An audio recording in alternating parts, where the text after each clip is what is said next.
Hello, and welcome to episode 38 of Ranking of Saturn. This week, we will be playing a soccer game, a classic adventure game, point-and-click variety, and an alternative fighting game. Interesting. So, the first one we're going to look at today is the soccer game, and it goes by the name of...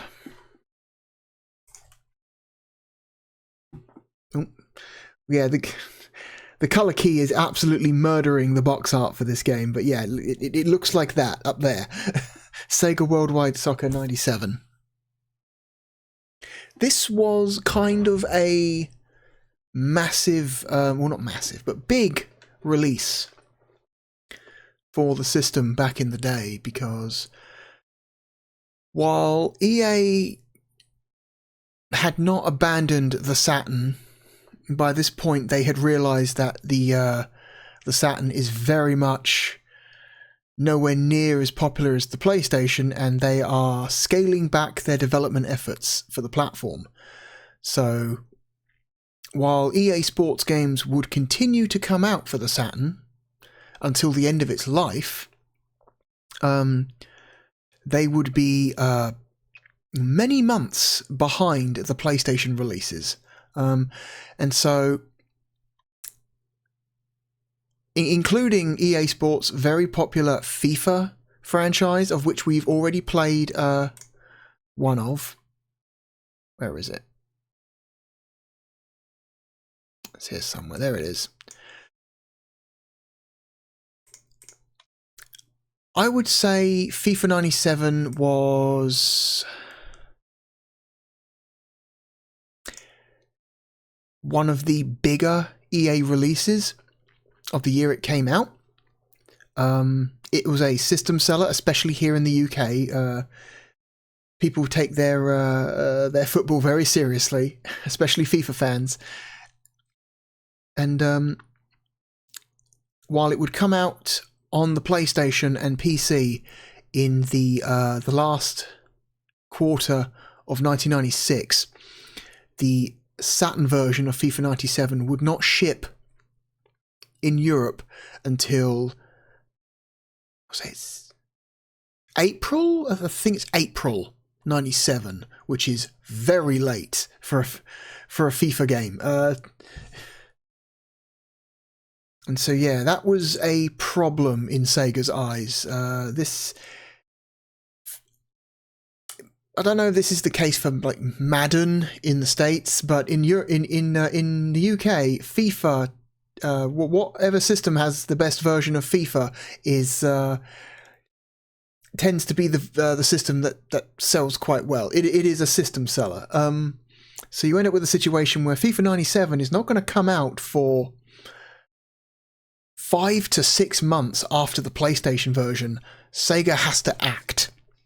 And so they act by putting out their own football game that's actually quite good. Unfortunately, it would not be enough to sway the legions of foaming at the mouth FIFA fans, but we will get into that more when we play the game.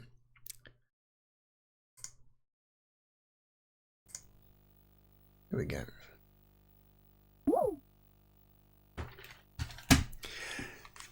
You could say it failed to sway the masses for the same reason that the 2K sports games failed to sway the masses.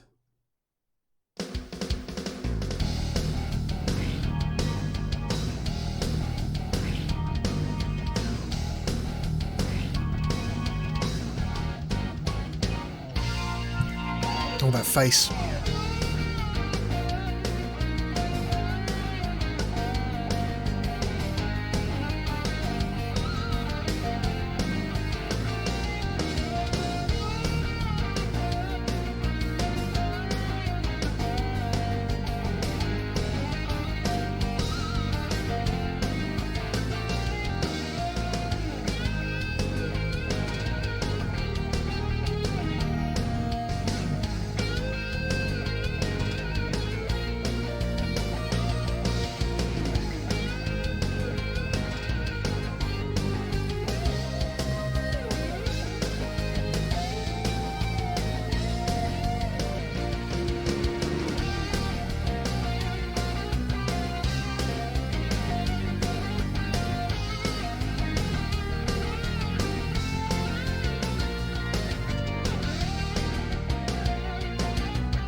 That intro video sure was animated.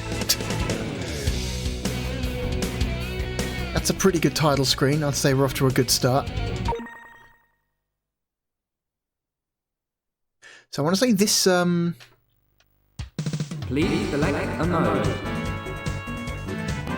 So, like I said, FIFA 97 would come out on the PlayStation in Europe on the 16th of November. FIFA 97 would not come to the Saturn in Europe until the 4th of April, according to Wikipedia, if these dates are correct.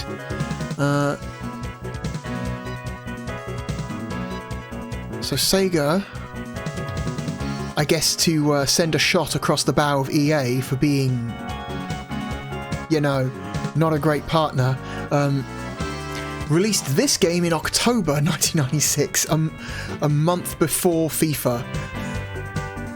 So, in an attempt to try and, you know, get out in front of FIFA, it did not work. FIFA just has too much brand loyalty. It did then, and it still does now. There are people who will just refuse to buy any football game unless it has the words FIFA written on it. And those people existed back then as well.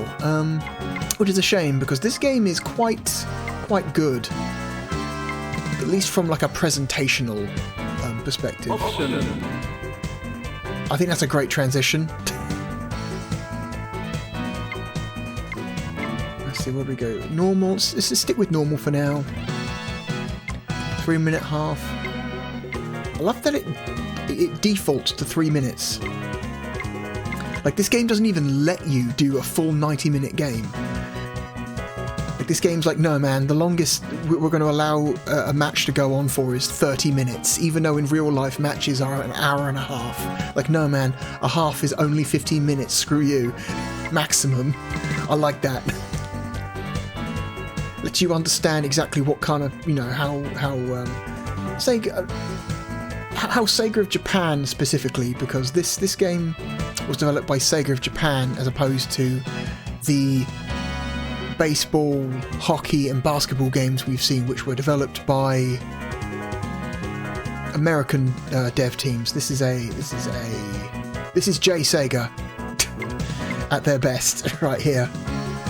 You could probably already have figured that out just by the tone and the presentation of it. Let's stick with 3 minutes. Let's stick with the default time. Okay, this is camera view. So by default, this game has an end-to-end camera view, much like International Victory Goal we looked at before. You've also got side-on, diagonal, and reverse diagonal. So let's go with end-to-end. Zoom, so this is the camera zoom-in mode. You can have the camera zoomed all the way out, zoomed a little bit in, or zoomed all the way in. Let's go with normal for now. Let's just leave most of the settings on default for now. Extra time off, good.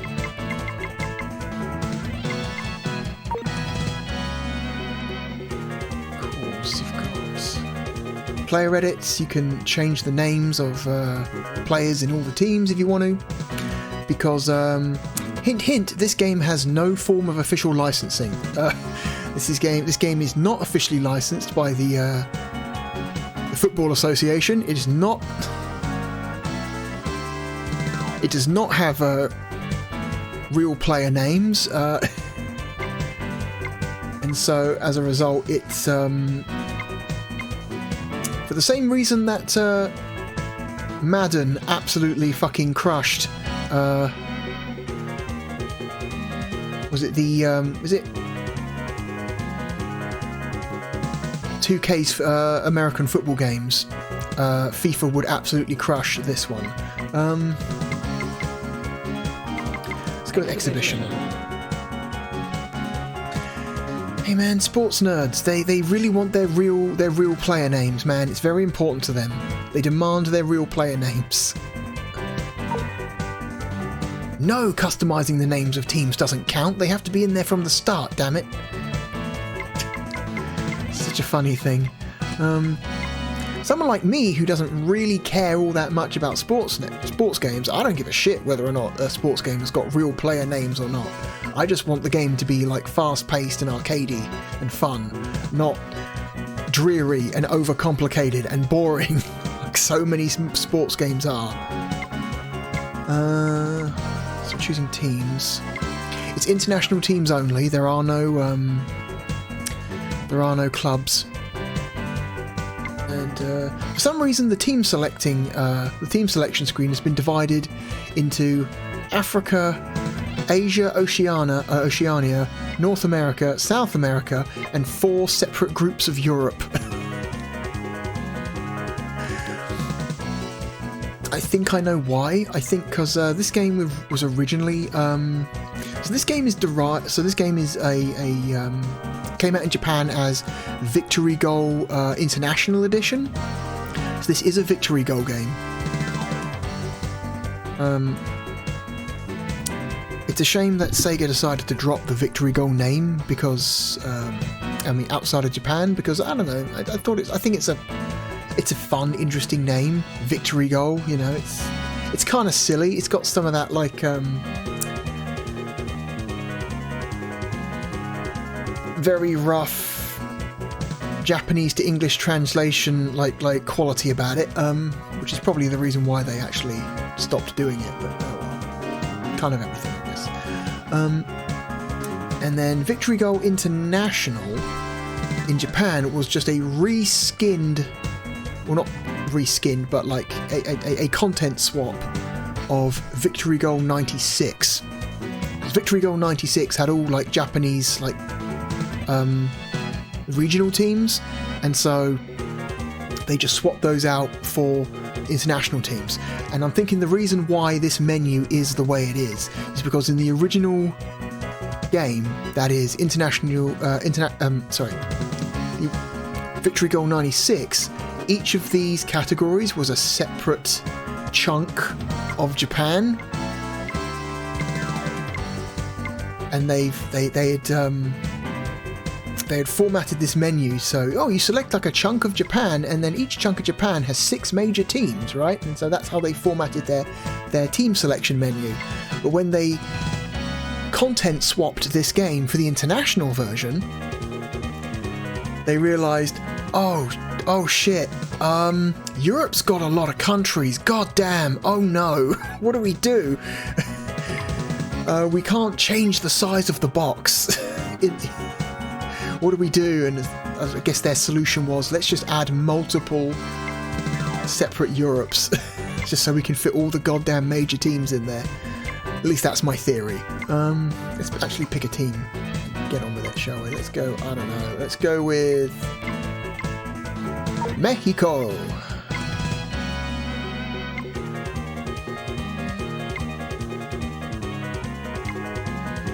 Be Portugal.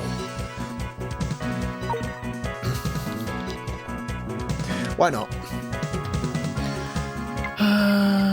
So you can change your stadiums.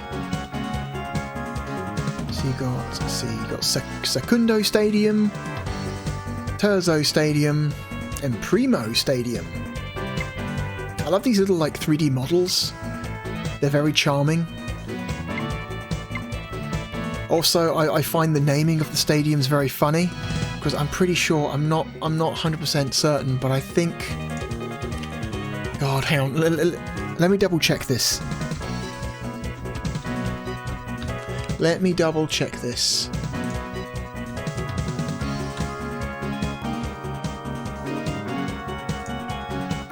Let me double check this.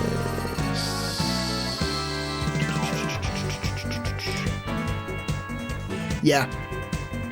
So the words primo, secundo, and terzo are Italian for 1, 2, and 3.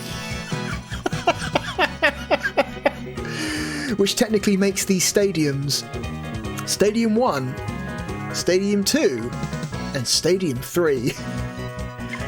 Oh dear, it's a nice little, I think that's a nice little in-joke. I like that. Very silly. See if we can have a day match, a night match.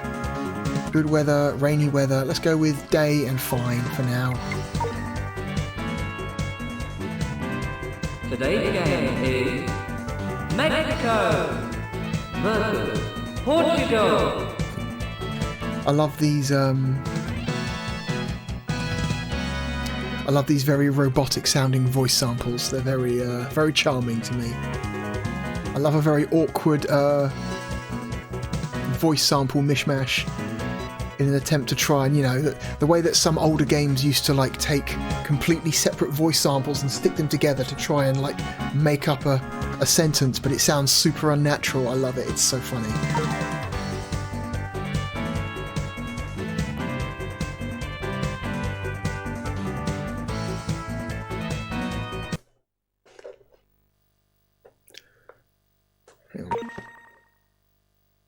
One moment. I just realised I want to look at the manual. Oh my god. Here we go. Because I don't know what the controls are.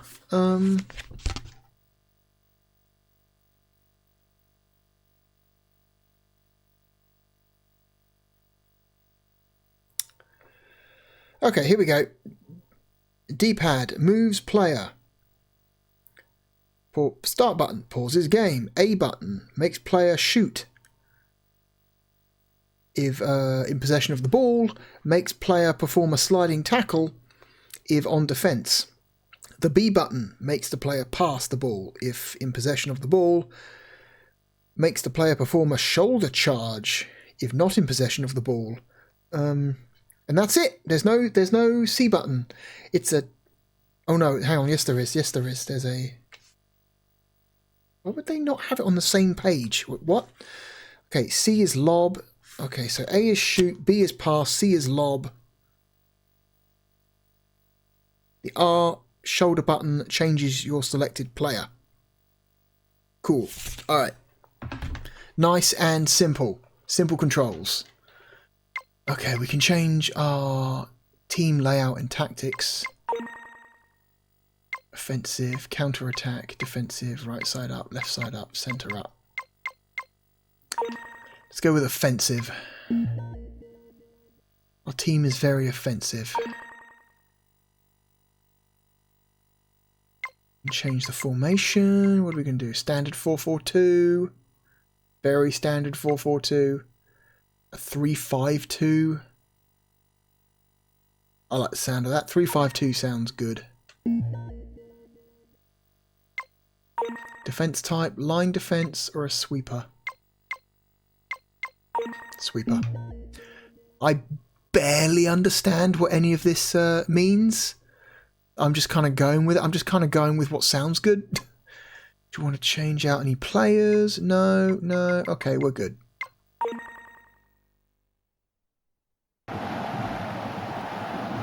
Hello everyone, my name is Gary Bloom and hopefully I'll guide you through a most exciting game of football. You're right, Gary. Let's see the outcome here between Mexico and Portugal.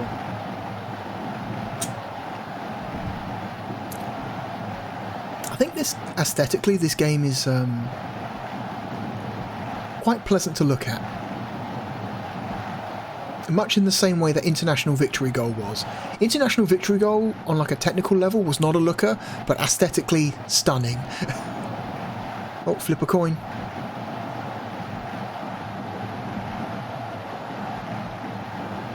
You can feel the expectation around Okay, this they won the stadium. coin flip. Everyone is looking forward to this match.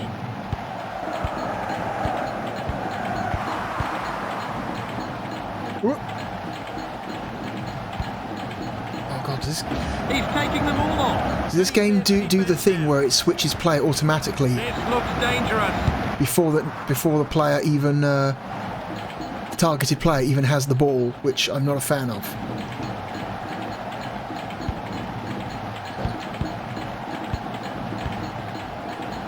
Oh, what? It does. It does. That's very annoying. The game will attempt to try and automatically change what player it thinks you're trying to get the ball to before they even have the ball, which causes a problem because you've usually got your finger on the D-pad, which when the player selection changes,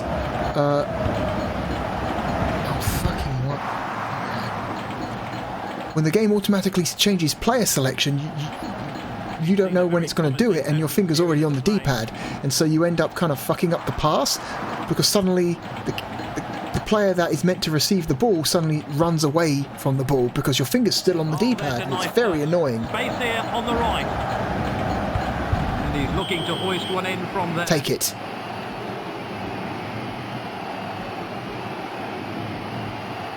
And quite rightly, the referee gets out the yellow card. And the referee quite right to show a yellow card there. Yeah, this is only the second soccer game we've seen on Saturn, I think, that uses full 3D like a full 3D players instead of just sprites. Hang on, let me double check that. Let's go down the list. Hang on, let's have a look. Because UEFA Euro 96, while it is a terrible game, did have full 3D players, which is at least the one single feather in its cap. What else was there? FIFA 96 used sprites.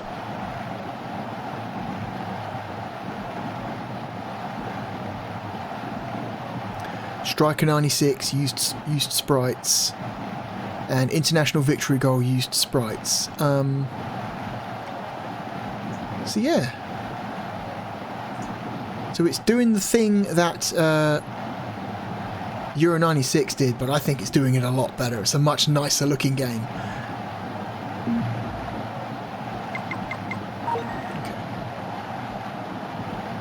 And I've seen them go in from here.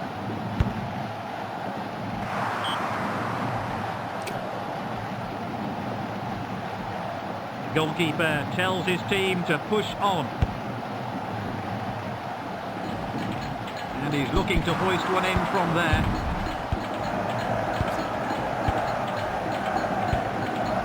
And he leads the attack from the left-hand side. He looks for God's sake. They're not a sprint button you can do. From here.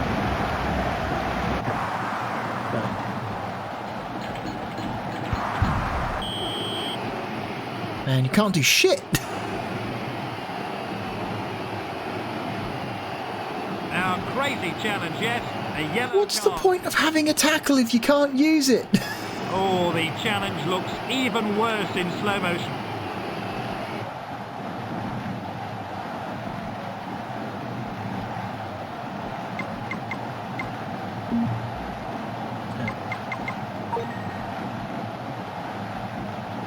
Let's see if he can do something with his free kick.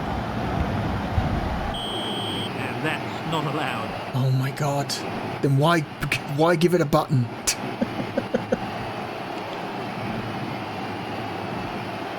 Did he even touch him? Whatever. Oh, that's really close. Definitely advised here. That's fucked. And he missed anyway. What a terrible shot. And he's looking for someone upfield. Midway through the first half, and this match is really hotting up. I think it is you're just not allowed to tackle people from directly from behind. That wasn't directly from behind, that was from an angle, so I'm fine. Oh, fuck. Offside, what a shame. That would have been a great chance. And the replay confirms the linesman's decision. Plenty up front for him to pick out here.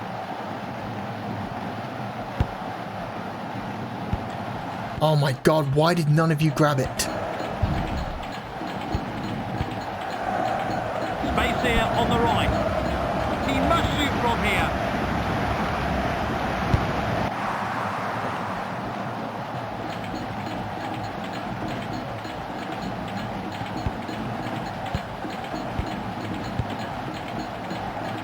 fucking... Did it again.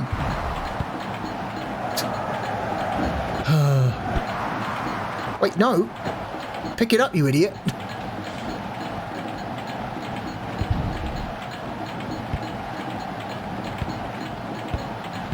Nothing worse than when you expect a game to do something and then it just doesn't.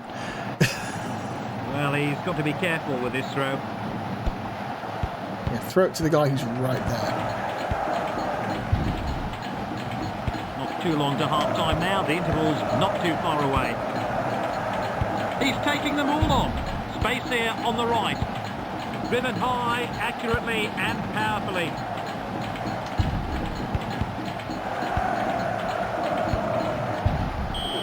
That's a spot kick. That wasn't from behind, that was from the side.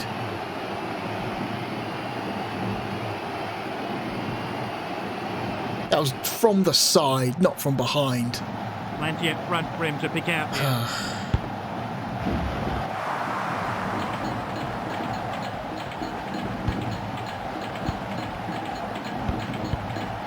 A perfectly weighted long ball. And 45 minutes of football comes to an end. If you say so.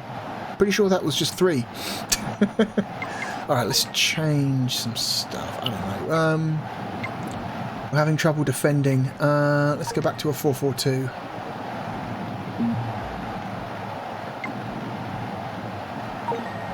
Let's try a line.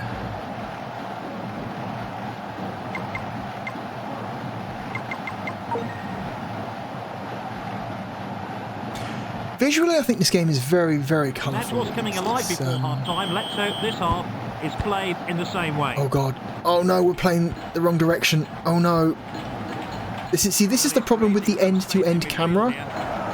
Is that it's a similar problem to like traditional like tennis video game cameras. Is that if you're the player or the team on like the far end, you've got like a natural disadvantage. He's using the space on the right nicely. And that challenge was certainly a bit too physical.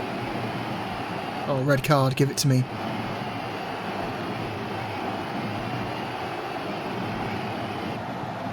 Nope, no card. Plenty up front for him to pick out here. That was a terrible shot. And he's looking for someone upfield.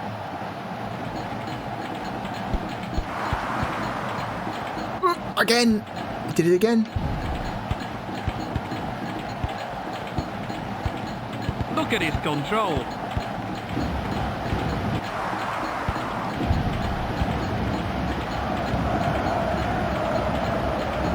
Oh, come on.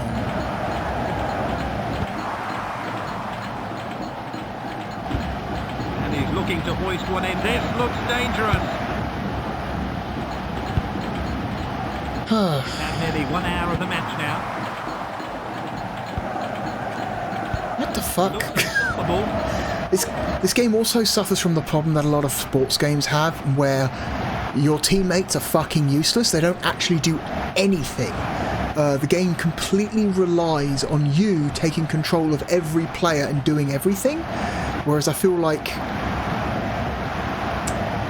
something I genuinely like about some of the older FIFA games is that AI-controlled players will actually do things by themselves on your team, as opposed to this, where nothing happens unless you are controlling that player directly, which is annoying. But oh well, it happens. Go on. Well, will you look at that finish?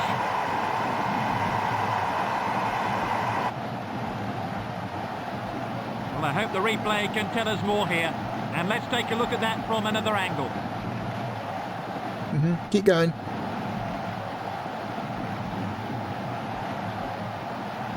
Yep, keep going. Another one.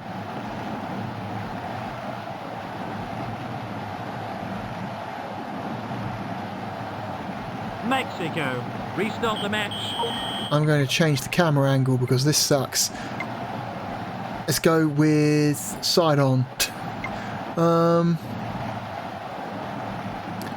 High up. Close up. I feel like I want high up because I want to see who's around me. I know there's a radar, but frankly, I'm not looking at the radar, so it's kind of pointless for me. Okay. Look at his control. Oh, that was clearly a foul. Was it?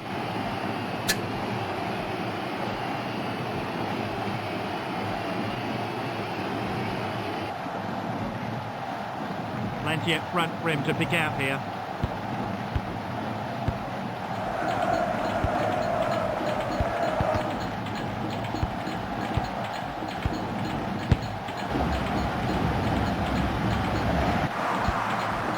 Fucker.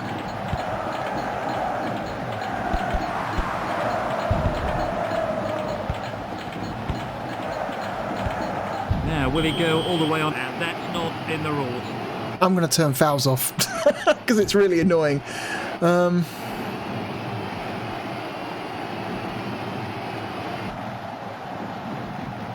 be wanting to target the man further up the field.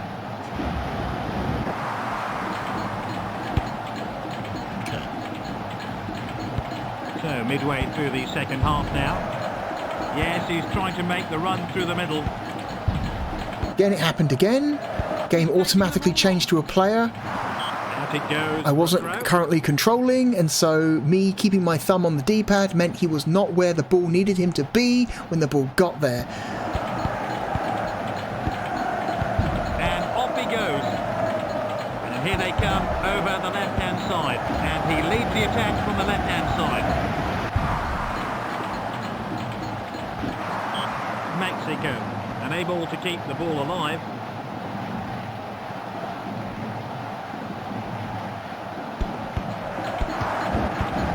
He'll be looking to pinpoint someone in the... Yes, that's a good decision. Offside, no question at all.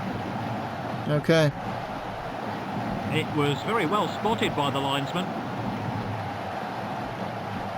I like that... Front for him to pick out here. So, this game manages to keep a very smooth frame rate the whole time. Like, it is a locked... It appears to be a completely locked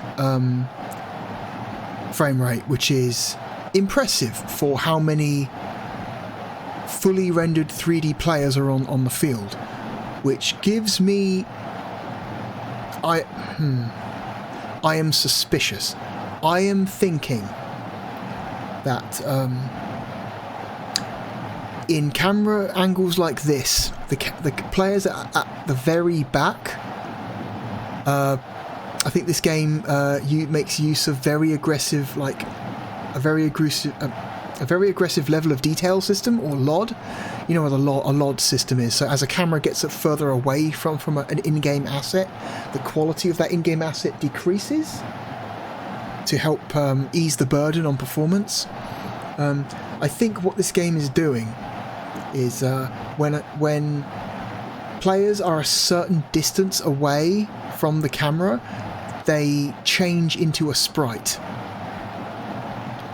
I think the players at the back there, they are no longer polygonal. I believe that they are sprites. And it's a very effective LOD system because it happens at precisely the right distance, at the point where it would be very difficult to tell unless you were just to stare at them for a long time and watch them move and animate. And because the output resolution of the Saturn for this game, this is a low resolution progressive scan game, so the resolution is low enough that you would really struggle to tell that a player that far away is either polygonal or a sprite. It's I think it's if that's true, if my suspicion is true, I think it's a very clever and very effective use of it, because it has resulted in a game that keeps a very smooth frame rate.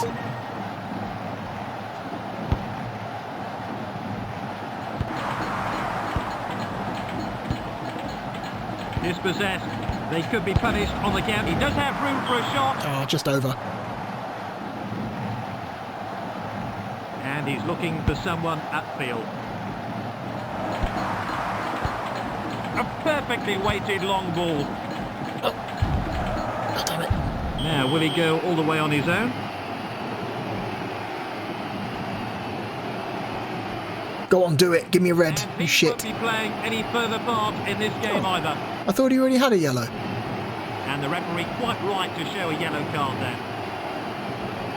Okay, I'm pretty sure that player already had a yellow card, which means he should have been... He got 2 yellows. What is this bizarre system? What is 2 yellows? What?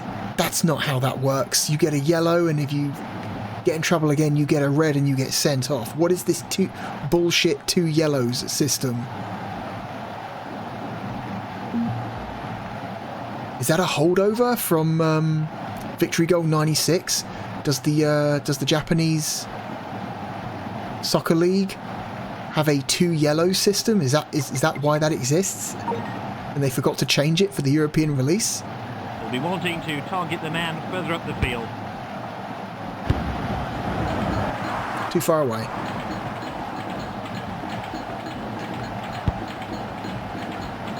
I'm going to try a different camera angle.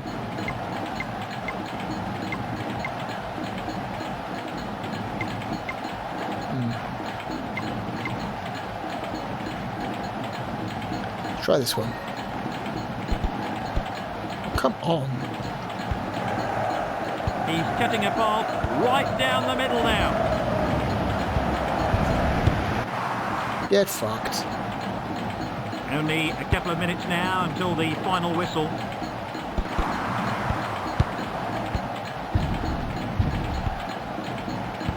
Well, he's creating some space in midfield here. Yes, he lets this one fly from distance.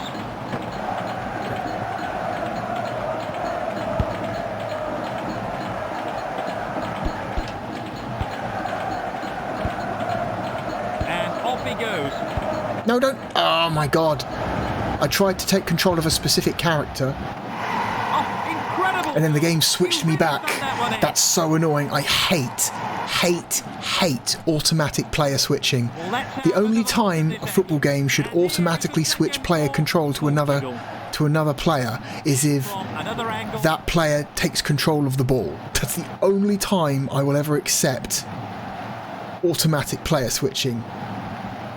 Any other reason, it's dumb and annoying and I hate it. Because you're trying to do something and then the game just takes over and says, no, you're doing this. But, oh.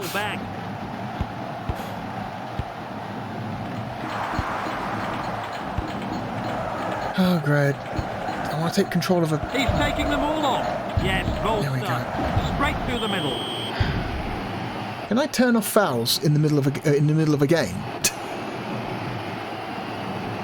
Quite rightly, the referee gets out the yellow card. Yes, the referee was quite right to give him a yellow card here. Another double yellow.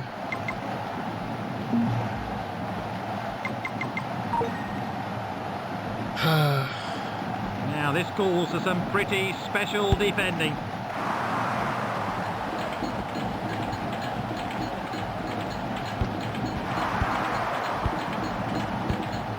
Oh, a defence-splitting ball, and that's it, full time. I can keep kicking the ball though, that's funny.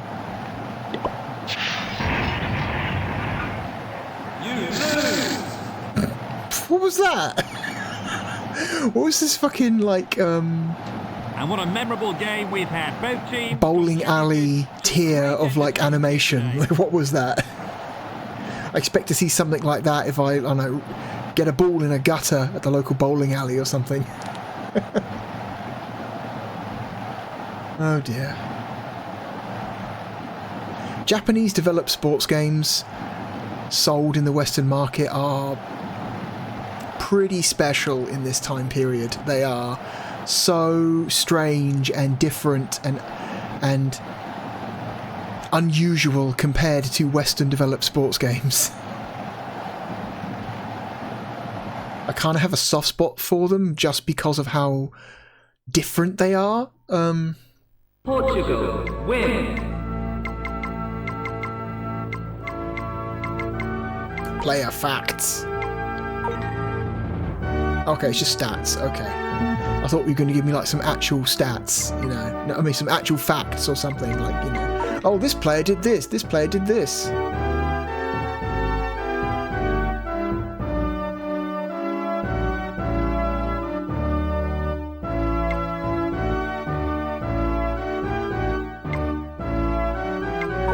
No, let's change some options.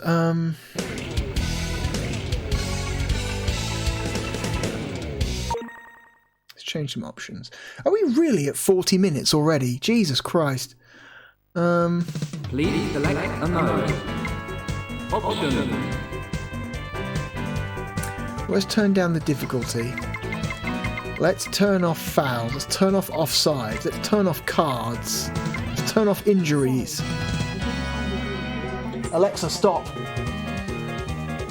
Fucking Alexa.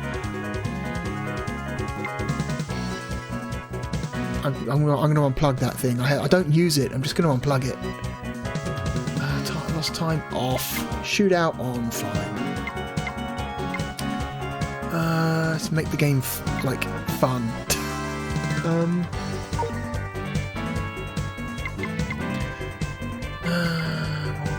I like. They have to use the term Worldwide Cup instead of World Cup, because World Cup is a trademark, and so they can't just call it World Cup. They have to come up with their own, legally distinct name, because none of this is licensed. Exhibition. Alright, let's go with... I don't know. Italy.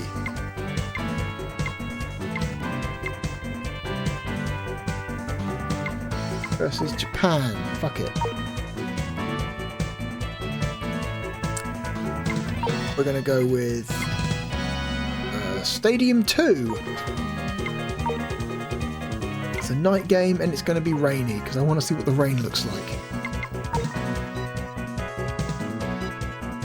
Tonight's game is Italy versus Japan.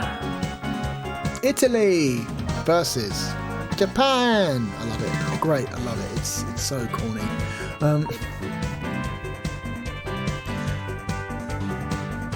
Yeah, that song playing in the background over the menu is the Victory Goal theme song. As a song that is used throughout most of the Victory Goal games. You can recognise it anywhere. Let's just leave it at default formation and settings. Hello everyone, I'm delighted to be with you for tonight's... Oh, you know what I was going to do? I was going to change... I was going to get rid of the commentary. Audio. Okay. Commentary.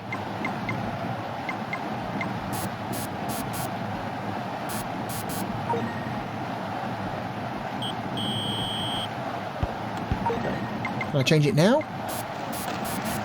Oh my god. Hang on. This is annoying.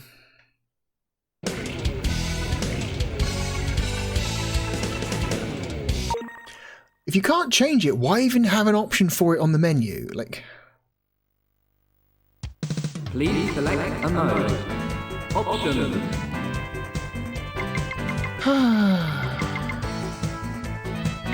Here we go.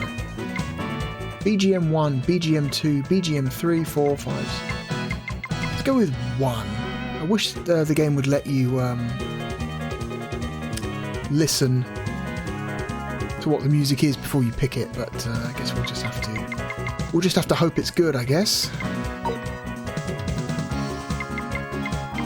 Exhibition.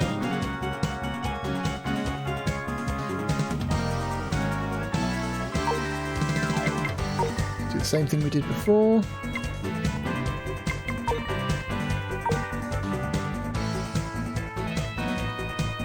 We won't play the whole game this time, we'll just play a few minutes of it, because I want to see the differences. Secundo. Night. Rainy. Tonight's game is Italy versus Japan.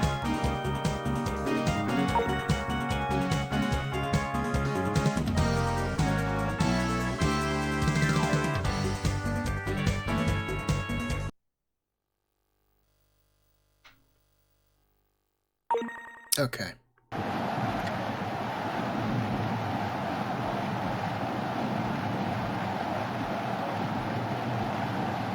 Like how it doesn't tell you what the actual coin flip was.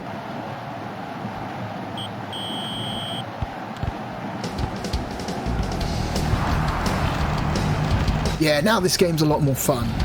Tackle guys.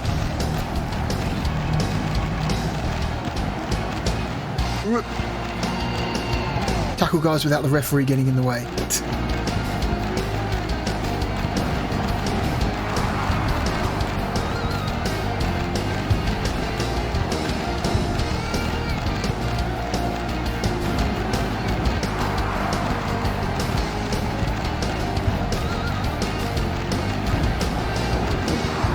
Fuck off!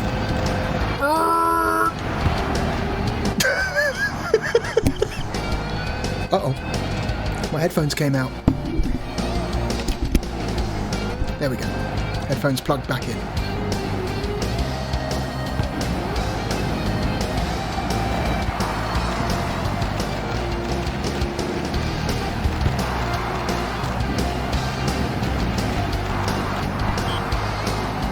That was weird.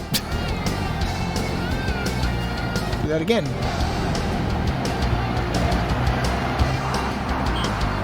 How the fuck did you miss? Are you fucking kidding me?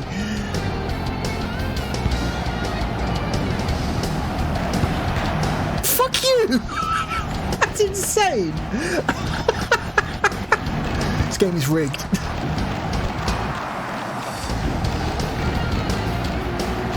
No player there. Why even pass in that direction if there was no player there? This is ridiculous. This is the most insane shit.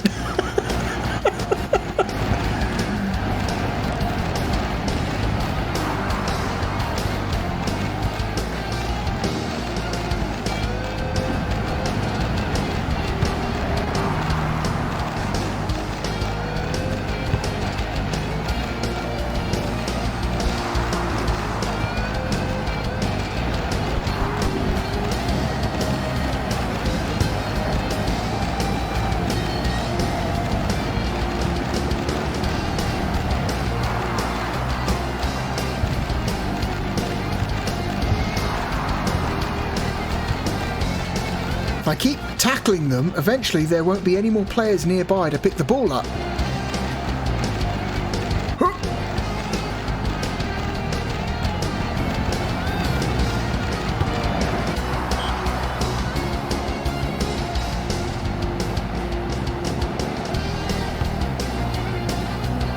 Also, I'm glad to hear that the corny guitar music is still a thing in this game, just like it was an international victory goal.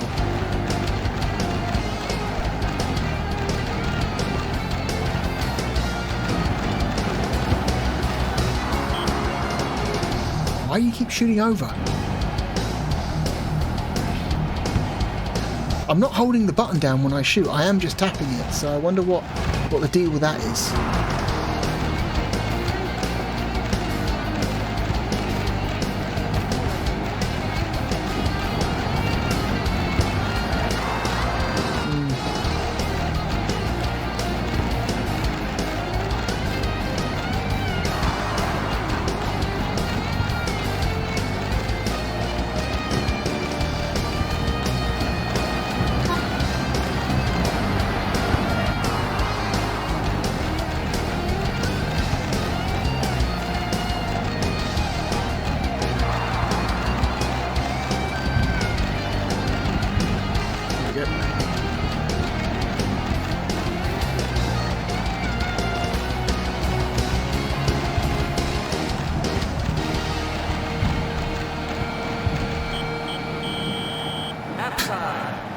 This game's ridiculous. This game's ridiculous with all of the rules turned off.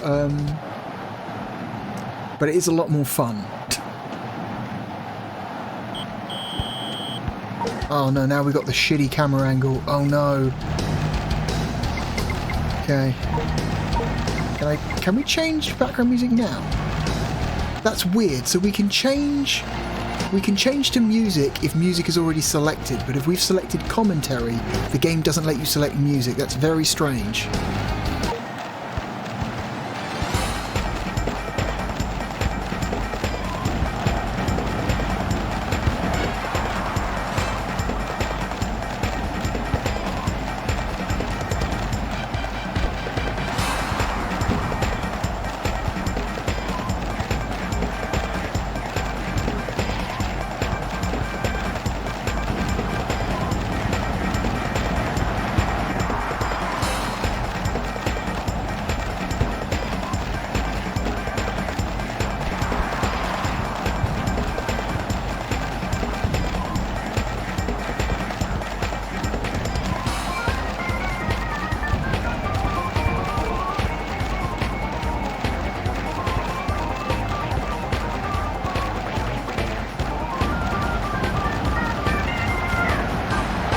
Try across.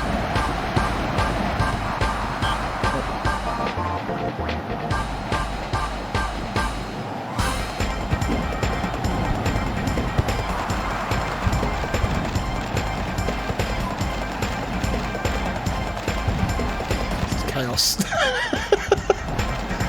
Oh my god.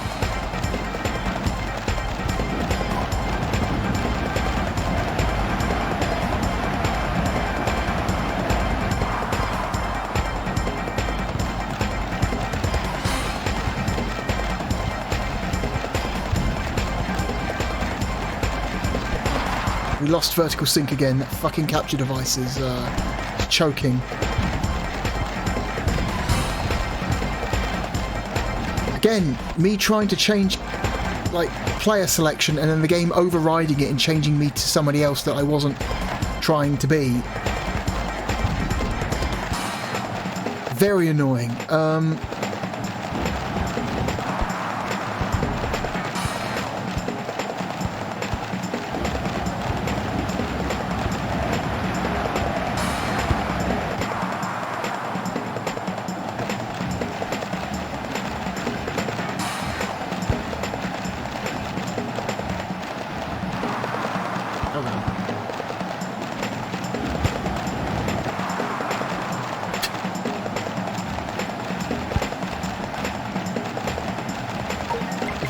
Different music track. Oh yeah, here we go.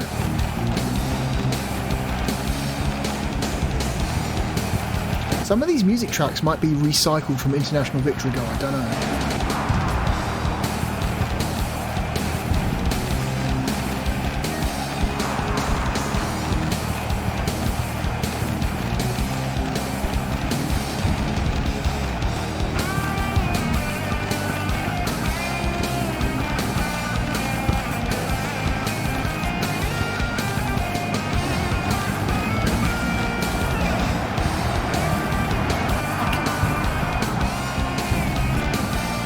Mine.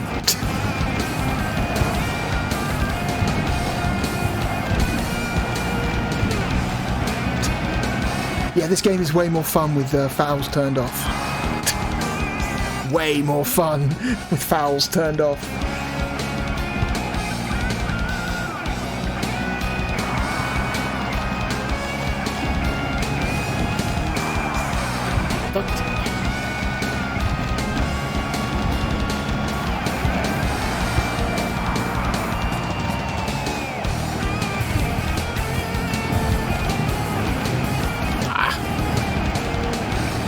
Sport. I guess we ended up playing an entire second game. Oh no! Penalty shootout. Sure. Blocked it.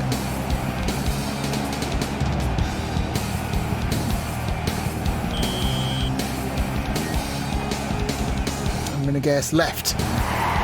Yes, I guessed correctly.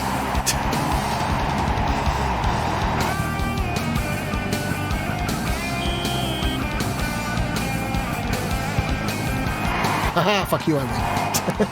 No, I don't. I'm going to guess right this time. Oh no, he shot it straight at me. Fair enough.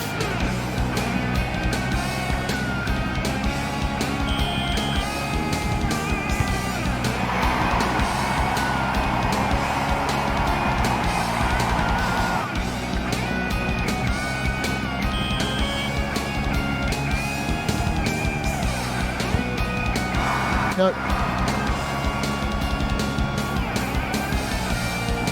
Really is just luck. You just got to guess which of the 4 directions they're going to kick it. They're going to kick it top left, top right, bottom left, bottom right, or straight down the middle. I guess 5. I'm going to guess he's going to kick it bottom left. No, top right. It's a guessing game. Pure guessing game. Top right as well. Oh, he caught it. Which means I need to catch this one or it's I lose.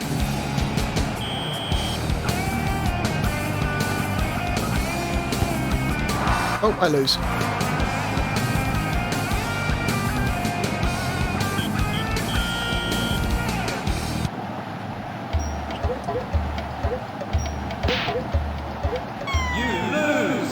Again, with like the bowling alley and animations, like what is...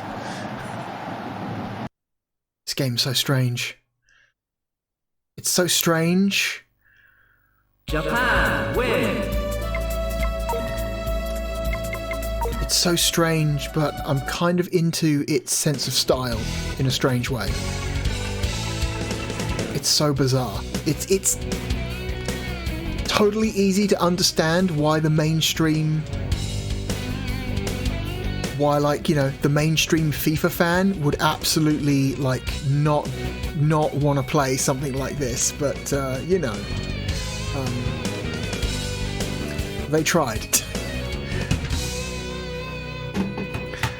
See, Sega completely failed to understand the European football fan in a way that EA Sports completely understood. So. Oh dear.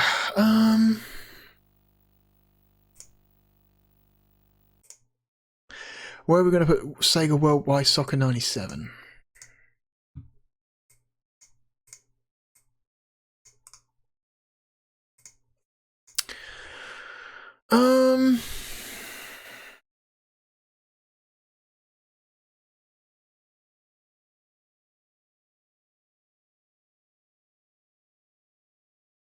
I actually like it less than International Victory Goal. International Victory Goal had a simplicity and a purity to it that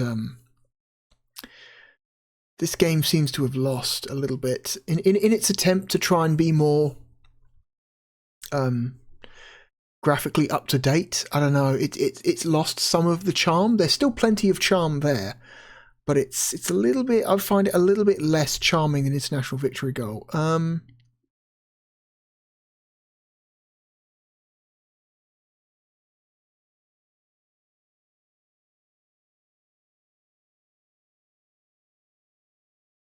I would rather play oh, whoops.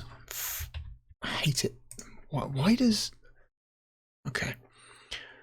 I would rather play Valora Valley Golf.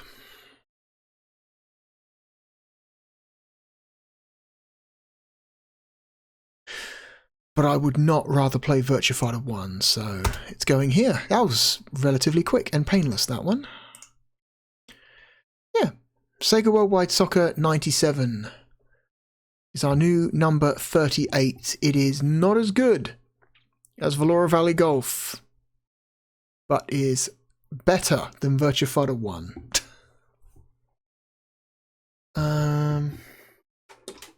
Cool.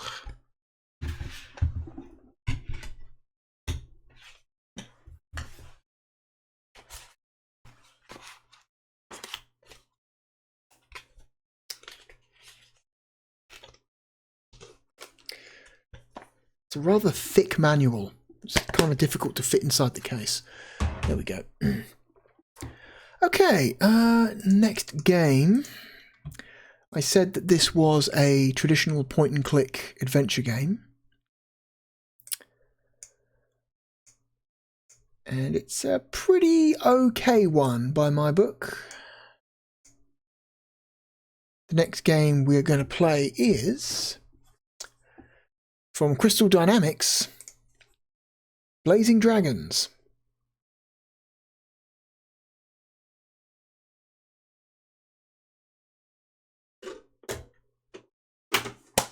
Which I remember being pretty okay. Oh. If you give me a moment, I seem to have misplaced the mouse. I'm going to go quickly find the Saturn mouse and be right back. Just a moment. Okay. I have retrieved and plugged in the Sega Saturn mouse. There it is. We're going to see if this game uses the mouse. I mean, I think it should. It is a point-and-click game, so...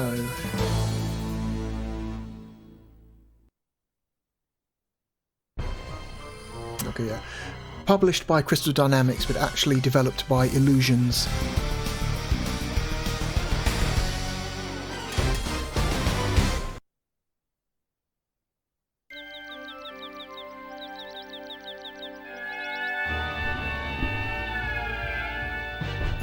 I'm getting too old for this.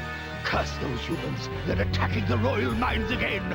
Knights of the Square Table, defend our family jewels! We must defeat Sir George's men! Gasflame, establish a defense perimeter. Bernavir, report on troop strength. Blaze, you and I will attack in formation Delta Tango Orange. Or better yet, let's just rush in and torch those buggers. Or Camel Hawk! Run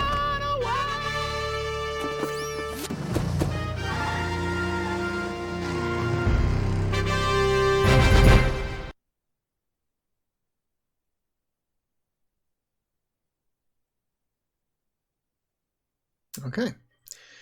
So yeah, you this is a universe where okay. The mouse is not supported. That's a shame.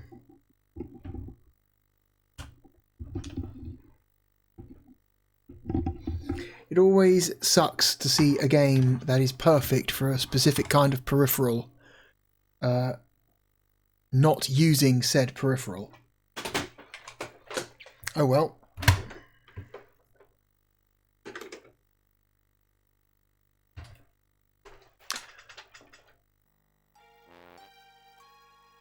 Yeah, so this is a world where for some reason it's like a humorous take on like traditional fantasy, whereas humans are evil and the dragons are the good guys, and the dragons for some reason have castles and knights and the humans are the monstrous invaders. It's all very strange.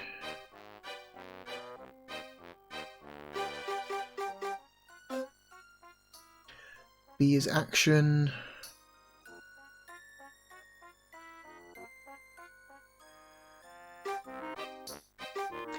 How about we have A for action, B for bag.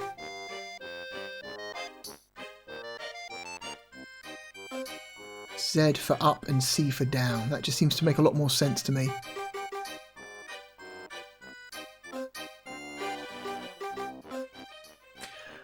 We want text display on, sound effects on.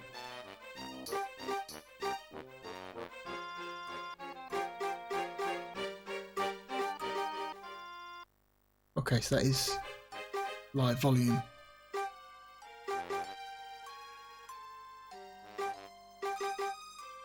Okay. Start.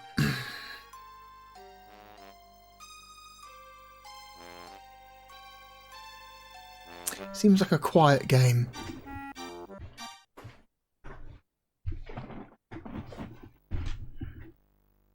Let's see how much of this game I remember. The raid wasn't a complete loss, Sir George.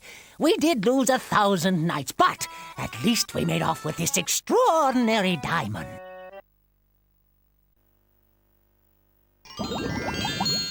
It's half-eaten! Curse those dragons! Merlin, I want some fiendish advice. How can I make Camel Hot mine? My spies have just given me some new, deliciously diabolical information regarding the future of Camelot.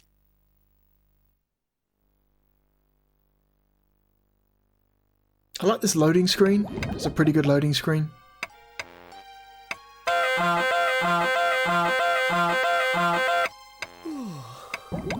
My new alarming clock is a splendid invention, but adding the snooze lever was pure genius. Flicker, hurry up, you lazy bag of dragon droppings. King Olfar's been waiting to see you. I just want to test the snooze lever one more time. I'll be down in 9 minutes. Fine. I'll tell the king, our absolute sovereign, master of all he survives, that you can't fit him into your busy schedule. Whoa, hold your jingle bells.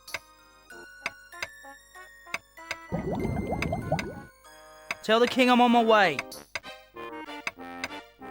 Maybe it's about my request to battle in the tournament tomorrow. If I can't win, Princess Flame will be forced to marry someone else. Alright, so we're playing as this young dragon called Flicker. Which is, the design of the dragons in this universe is a little strange. They all have 6 limbs. Because you'd think, if you think of cartoon dragons, what do they tend to look like? They tend to look like 4 legs and a pair of wings. The dragons in this universe don't have wings. Instead, they have 4 legs and 2 arms, and it's creepy. I kind of wish that they didn't have 4 legs. I kind of wish they only had 2. But then you have to like differentiate them between like a dragon and just another lizard. They would just look like lizards, I guess. I don't know. I'm not into the design. I think they look weird. 4 legs is too many. When they also have a pair of arms, it's just strange. My favourite nightshirt. It's a wool asbestos blend.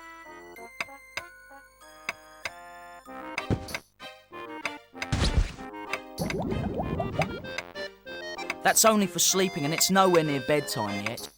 Okay, so we can walk around the room and examine stuff. So you got look, move, pick up, talk to. So, This is the most precious thing I own. My invention book. It contains the designs for all my best inventions. let's take that with A us. good inventor always has his invention book. Stick that in the inventory up here. It's my pet moth, Pavlov. So far, I've conditioned him to stay in his jar even after the lid is removed. Can we talk to Pavlov? Hello, Pavlov. We can. Hello, little friend. Anxious to show all the nice people what a well-trained moth you are?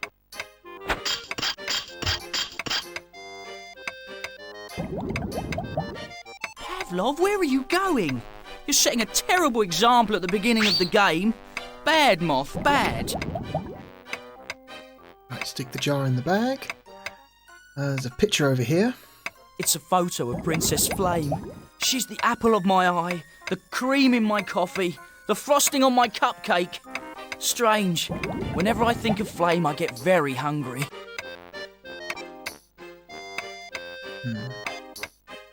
What else is there? Let's have a look out the window. I have a cracking good view of Camelot from my window.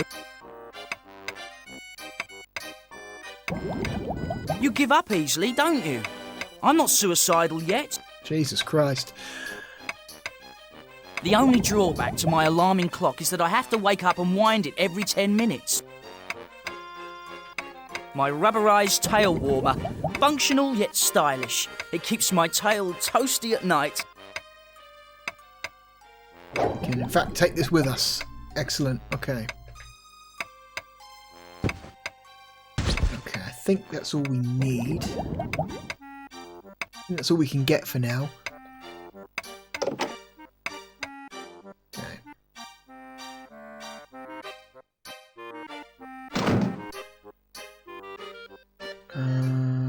What's this? This candelabra has lit my way to the kitchen for many late-night snacks. Take that. Yep. And if we go downstairs, we should initiate the start of the game, the real start of the game.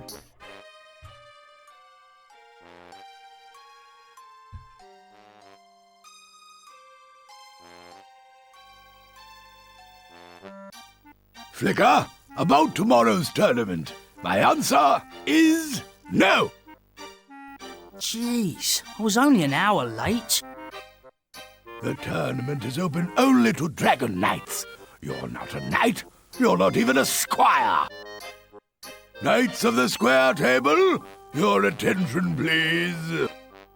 Silence, please. Silence for the king. Pray silence. The king is speaking. Shh. I'm sorry. We must do something, Flicker. I refuse to marry one of these flaming idiots. I'll try, Flame. I promise. Uh-oh, visitors. Humans in camel huts? Greetings, King Smallfire. I sincerely regret to hear that you are finally retiring. When my entry in your tournament the Black Dragon wins and is crowned king, he will turn your hide into ladies' handbags and tight shoes. What? Humans can't enter the tournament? I'm certain the Camel Hot law book will not allow such a thing. Chancellor? You're undoubtedly right, sire. Chapter 3, Section 9, Paragraph 18 clearly states that humans shall not be eligible to participate in any tournament. Take a bite out of that, haircut boy. Unless, of course, they have a dragon to participate on their behalf. Chancellor, I believe you're mistaken. Doesn't Chapter 3, Section 9, Paragraph 18 refer to an obscure law governing public snout-picking? Yes, well, at one time it did, but I changed it, accidentally. This is a sensitive matter of state, King Allfire. I really don't think the princess should be involved. Quite right. Keep quiet, dearest. Quibble while you may. Tomorrow, Camel Hut will be mine. Away, Mervyn! Humans! Ha! We should have toasted the little pink bugs the moment they arrived. Calm down. Our opponent can be defeated. Your mission is to bring back information about this mysterious black dragon. Yes, sire! Father, Flicker needs a mission. Oh, okay. Flicker, I hereby command you to wash all the dirty dishes that have piled up in the royal kitchen. There you have it.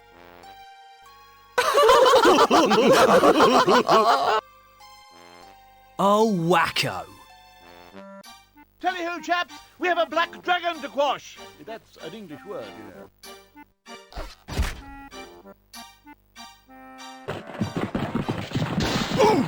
Blind idiot!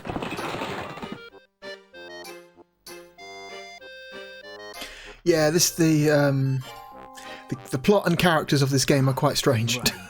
I see Sir Gasflame's been using room service again. Alright, cool. So, I think our next objective is to finish washing the dishes so that we can finally leave the castle. That's a waste of time. Those are in the foreground. A lot of fourth wall breaking in this game. A lot of fourth wall breaking. In case I make a mess. Or perhaps for something else. Okay. Stick that in there. King Allfire's teacups are on a handy spinning rack.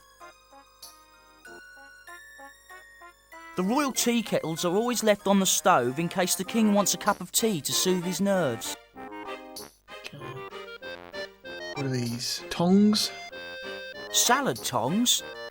These must be really old. Dragons haven't eaten salad in thousands of years. And they won't mind if we take them. We take the tongs. Okay, and if we leave, I think...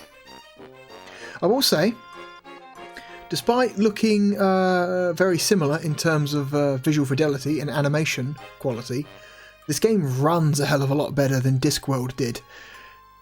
Discworld is a game that stutters a lot and has like weird load times in the middle of like animations or transitions because the game just cannot store all of the animations and sound effects for an environment in RAM at any one time, so you always run into situations where if you do something that isn't in the RAM, the game has to pause for a second while it reads it from the disc, and it's a bad experience. This game, however, doesn't have that problem, it seems. What's this? It's the revered squared table. The revered coffee table is in the other room.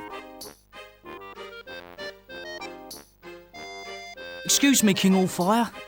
Flicker, I know you have the good sense not to bother me with idle chit-chat until you've finished the dishes. Right you are, your royalship. Sorry for the intrusion. I love the fact that you're such a fucking nobody that the king's idea of giving you a mission is just to send you to wash the dishes. I think that's quite good. Wise King Allfire. Camelhot owes him a debt it can never repay. The dearly departed Queen Griddle. She departed a few years ago with Sir Loinfire. Okay.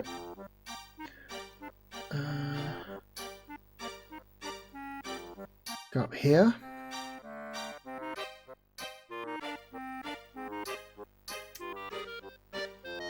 What are these doors? This door goes to Princess Flame's bedroom. That's the doorway to King Allfire's bedroom.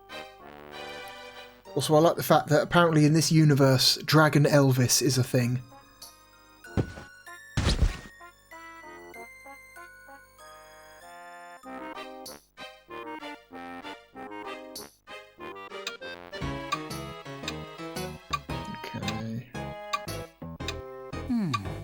Pipe cleaners.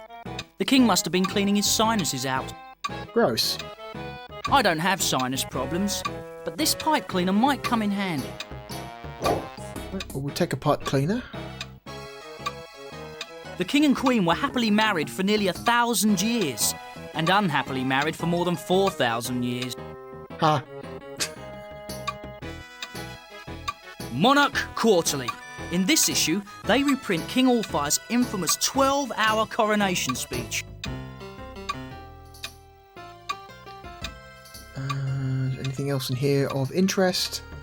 From this balcony, King Allfire can admire the majestic landscapes of Camelhot, which, by the way, are on loan from the Majestic Landscaping Company.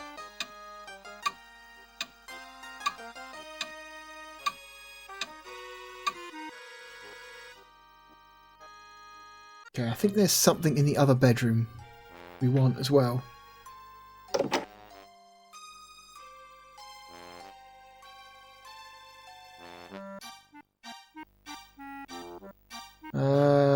Christ, what was it?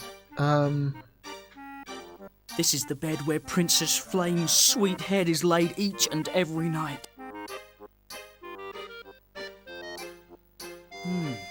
This mirror is clearly warped. Makes me look like I have a jewel gut. Flame has an outstanding view of my bedroom. I'll have to put up some blinds. Perv. It's Princess Flame's couch. If Princess Flame was willing, I'd make it a love seat. Jesus. This? It's a bottle of Hair Club for Dragons, guaranteed to grow hair on even the most stubborn heads. Why does she have a bottle of that? Why does she have a bottle of hair growth formula? Is she balding? I don't know, it seems like a strange thing. Maybe in this universe female dragons have baldness problems. Okay,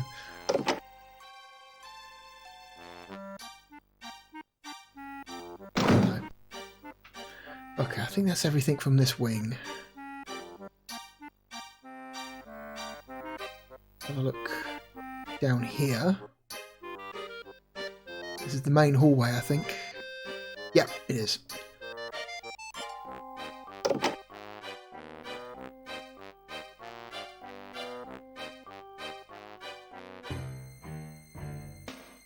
Hello, Chancellor. Nice flat. So light and airy. You know I don't allow guests up here, Flicker. Please leave. Well, okay. Hey, thanks for the hospitality.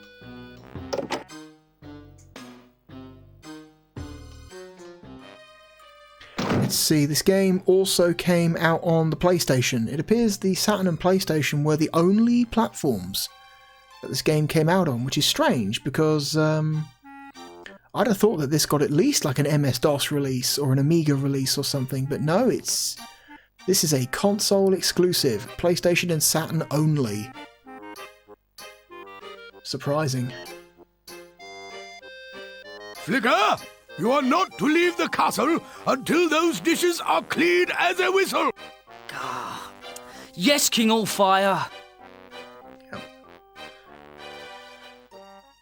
Talk to this lady in the information I booth. beg your pardon? Yes, what can I do for you? I need your help. I have to locate the Knights of the Square Table. I've got a semi-enchanted map. It will show you where you want to go, even if you don't know you want to go there. Oh, cool. I beg your pardon? Yes, what can I do for you?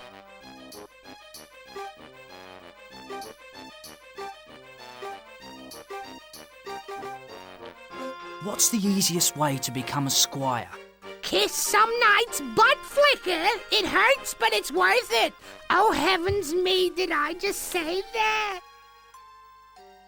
Not all the voices in this game are great. Some are painful to listen to, like that one. Can I have some useless information? There are only two things you can be sure of in life: death and taxes. And that there are only two things in life you can be sure of. Wait a minute. What are you knitting? Oh, my little boy's grown another 2 feet since last week. I just can't keep up. Now, what can I do for you? I have all the information I need. King Althire thought of this information booth after he got lost in a neighbouring castle. Okay, I think we might have all we need now. Let's double check again upstairs.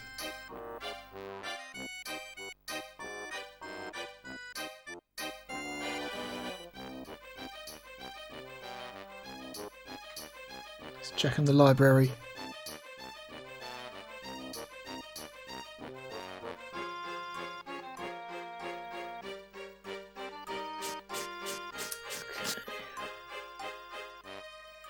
That's Librarian Pureflame. To say she's a bit deaf is like saying a tree is a bit wooden. Got it. This chart denotes endangered species, which are protected by law. Okay, alright, we're loading up the chart, it seems. Endangered species protected by law. Cockroach. Okay. There's only 2 of them left, and they're not even speaking. If they don't kiss and make up, the species is almost certainly doomed to extinction. Poor little guys. They're exquisite birds with such excellent taste. Unfortunately, they taste excellent to the hedgehogs. A flat-billed, 3-feathered... Miana? Minor? Minor, maybe. The minor eating hedgehog. There used to be plenty of them until the minor birds started fighting back. They sent in a mediator, but they ate him. Very silly. Very silly.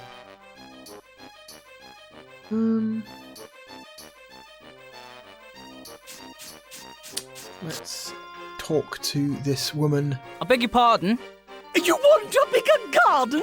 Look God. under horticulture in aisle 4! No, I said you're awfully hard of hearing. Oh, you like my earrings? My son sent them to me. He won them in a contest. We found another one. Another one of the characters with less great voice acting. Can you suggest a book to read today? Read in the hay? Now that's a good way to start a fire. All you have to do is doze off and watch. I need help finding a book. Do you have a title? Inventor. And I hope to be a knight by tomorrow. Well, that's fine and dandy, sweetie. But how about the title of a book? Illustrated Guide to Stomach Flu, Volume 8. Self-Defense with Belly Button Lint. Ugh. Great earthworms named Stanley throughout history. You wouldn't happen to have, great earthworms named Stanley throughout history? Keep your claws off my duster. Here it is. It's one of our most popular titles. It exists? I mean, I changed my mind, but thanks. Okay, so that's clearly like a mechanic for you to get her to stop paying attention to you. I wonder what that's used for in the game.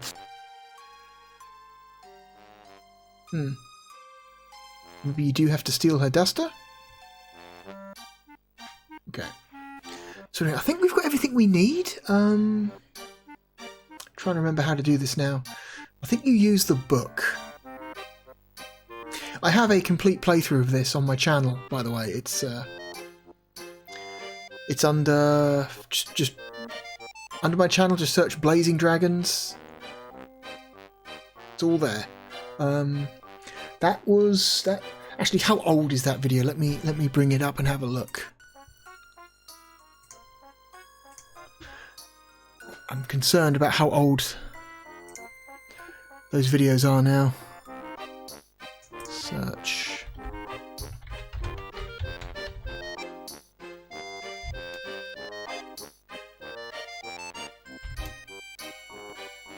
Here we go, Blazing Dragons.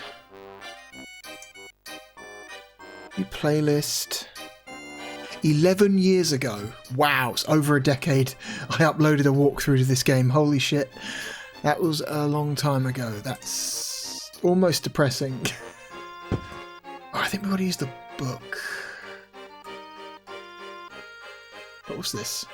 It's my clicker. The first thing I ever invented. I won second place at the science fair that year. First place went to the wheel.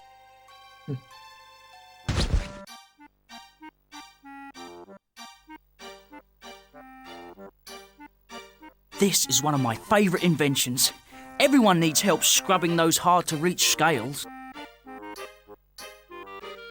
So yeah, you look at this. And this is like your hint system, and it tells you, it gives you like a. It doesn't tell you exactly what you need, but you can kind of infer from the information and then try and find things in the environment that would be like roughly equivalent to the things in this image. Steam from a heated kettle provides the power source. A diverter combines the steam to a central source. A rubber hose carries the steam to the receptor rack. The jet of steam catches in the cups and spins the receptor rack. The scrubber spins with enough force to clean just about anything, including grimy tail scales. Okay.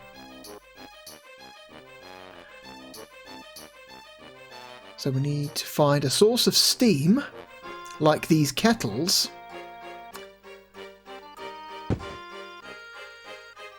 And we need to find a diverter, like this candelabra.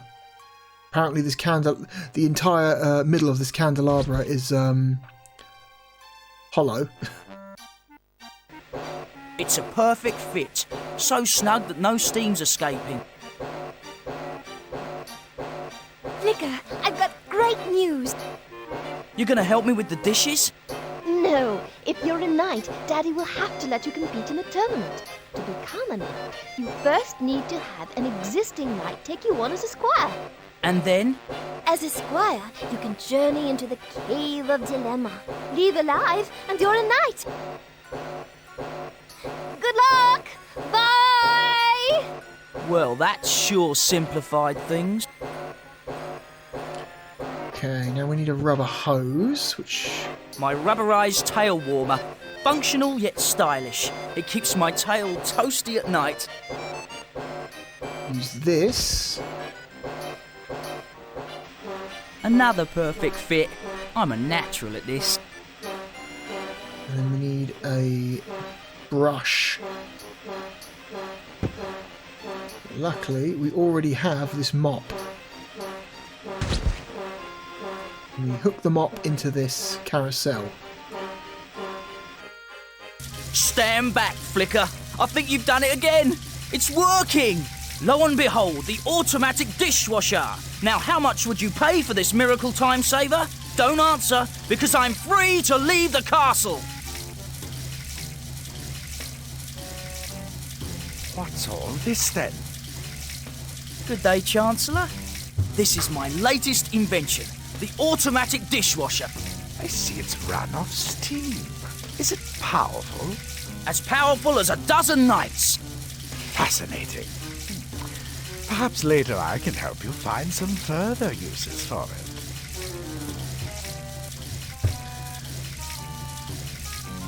So, obviously the Chancellor is the spy that the humans mentioned earlier.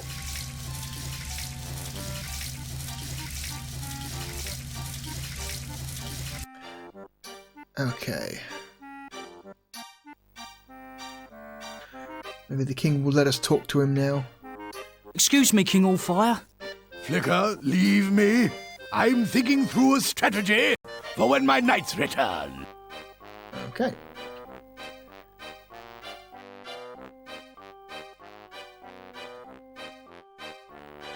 Let's get out of here.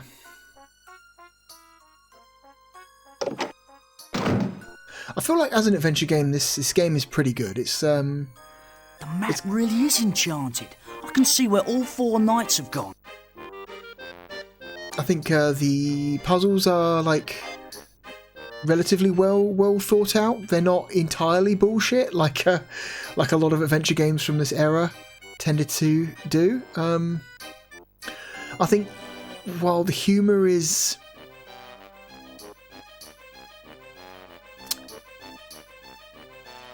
very immature, I think some of it is still like clever enough to make you smile. And I think the art style is really nice. It's got really nice like pixel art, really good animations, and it runs well. The game just runs smoothly, you know, in a way that, like I said, the Discworld game just doesn't. What is this? Can I look at stuff? What is this? Okay, that's the castle. Let's go over here. Load times are numerous, but they're not long. Come down here, wretched human! You come up here, you myopic moron! Oh. I order you to surrender, vile human! I order you to the Royal Optometrist! That's Sir Gasflame, the visually impaired. He's a powerful warrior, but his eyes are as weak as his intellect. Oh, good. I haven't seen the king this angry since that nasty business with the pea under the princess's mattress. Trivet can be so literal at times. Don't make me come up there, human! You near-sighted Nimrod! I'm King Allfire! Pardon me, Sir Gasflame? Huh? My word! A giant talking dandelion! Oh, Flicker, it's you! Why do you refuse to wear glasses? Sir Bernavir wears them into battle. Do you think any less of him? Of course I do! But he can use those large words to defend himself. That's King Allfire up there. Your sense of humour is warped. It's clear this is Castle Grim, and that fuzzy blot up there is Sir George. Talk to you later. I see you're Okay. busy attacking the wrong castle. Come down here! Not much we can do here at the moment. human!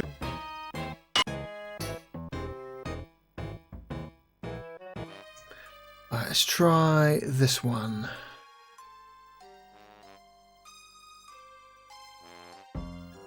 How did Sir Bernavir wind up here? This is the home for the grimly insane, where they treat clinically depressed storybook characters. Interesting.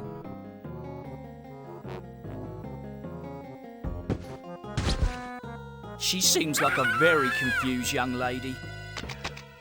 Oh, good. Very, very tasteful depictions of mental illness. Classic 90s. Classic 90s. God damn it. Excuse me, but your hair. It's too long, I know. Otherwise, you never would have said such a thing. Please calm yourself, miss. You Blonowitz, Rapunzel, you Blonowitz. And how could I be calm with all this long hair? Oh, what long hair? You don't know what it was like. Everywhere I turned, it was, Rapunzel, throw down your hair. Rapunzel, throw some more hair down. Hey, I didn't get any hair over here. Before long, I was throwing down hair all over the place. It was making me crazy. That's exactly what I was thinking. Crazy. Luckily, Dr. Fraud is a man who knows how to make a commitment. In fact, he's committed everybody here. He's really helped me see the light. Getting the hair out of your eyes probably helped. Should you be outside? Unattended? Yes, of course. I do the gardening around here. I trim the bushes, I trim the grass, I trim everything. Hey, you should have seen that beanstalk before I got to it. Okay. Forget I said anything. Most people do. Okay, can we open this door? We can.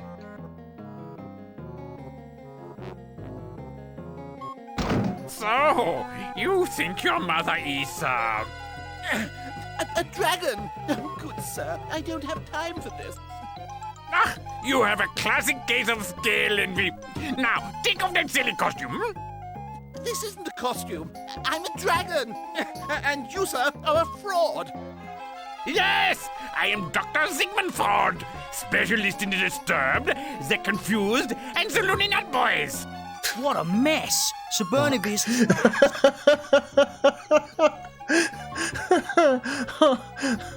That made me laugh, but it shouldn't have. It was more his delivery than exactly what he said.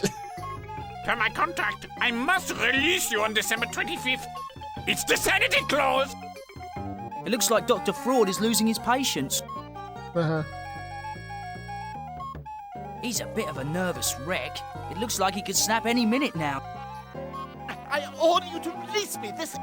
A naked man eating flies. After what I've seen today, that doesn't seem so strange. Can we speak to the naked man eating flies?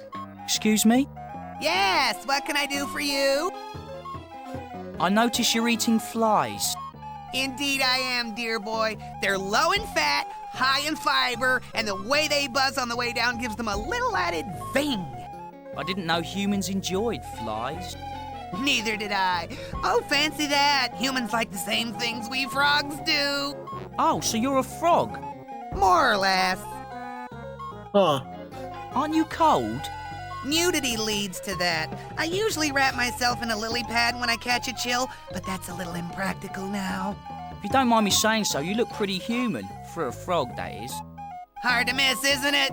I blame the princess who kissed me last summer. Eccentric girl. Good family, though. Is there anything I could do to help?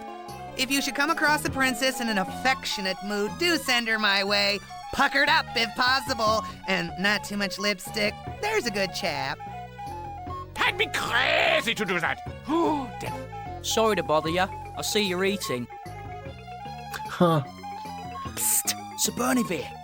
Do you mind? I am in the middle of a session with my patient. Okay. Well, I'm gonna leave.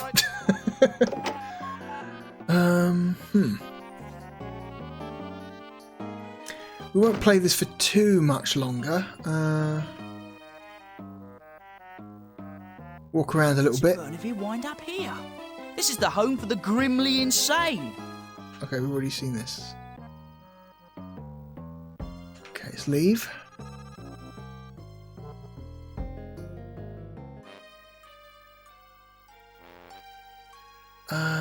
This one's here.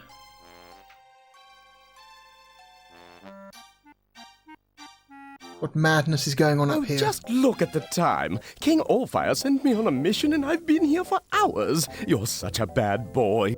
Hey, big guy. I can't control my burning feelings of candy love. Okay, I was going to say he's like a massive narcissist, because this is like a Narcissus reference. Is that new chainmail? It's groovy. But his reflection is actually talking back to him, which is interesting. Like it. The love train has rumbled into my station. She seems like a happy little frog, but I bet she's lonely being here all by herself. Go on, you think? All aboard the runaway love train! This tranquil pool must be enchanted. Sir Blaze's reflection has a mind of its own. Excuse me, Sir Blaze? Not now, Mummy. Can't you see I'm busy? You heard him, baby. Go chill with the out crowd. Jesus.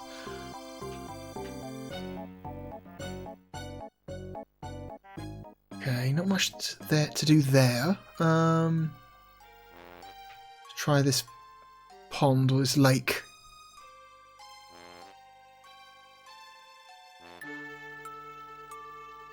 The magical home of the Lady of the Lake. Look, something magical's happening. Oh, what are the chances?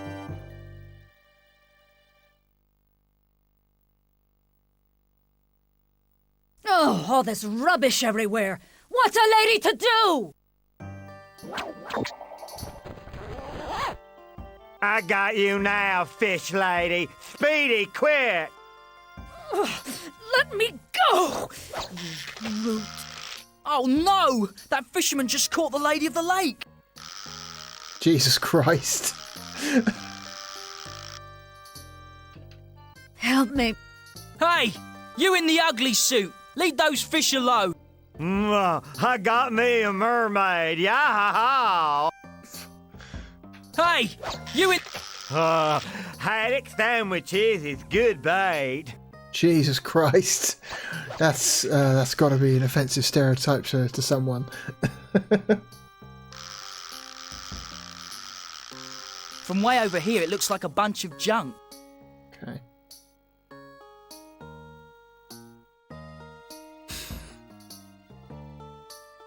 Like the idea that the Lady of the Lake is just gets kidnapped by a strange hillbilly fisherman.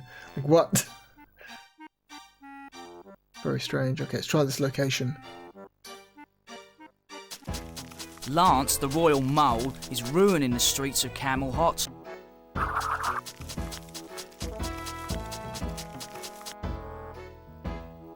The royal subjects love this statue, but the royal pigeons love it more. That's the royal pizza chef. He makes a double cheese with rubies that's to die for. But he's not the happiest dragon in town. Excuse me, chef? What do you want, a flicker? I'm busy, being upset. What's the problem? What isn't? It's been such a long time since I had a good laugh, you know? Like when you laugh so gosh darn hard you think your heart is gonna explode? Maybe it would help if I told you an amusing anecdote. What's the matter, you? I'm not sick. I don't need no antidote. Well, you need something to put a smile on your face. Excuse me? What do you want, Can Trivet cheer you up? You crazy? That stupid dragon wouldn't know a joke even if I served it to him like a larger pizza with the extra opals. Well, I know he's not that funny, but... Funny? Ha! He's not even close. He makes me even more depressed than I am. What are you... Don't be so depressed. At least you have a nice paddle. She's a beauty, no? It's a one of a kind, irreplaceable. So you wouldn't want to sell it? I just said it's irreplaceable. That means I no cannot replace it. Shit! Jesus. Okay, can we go up here?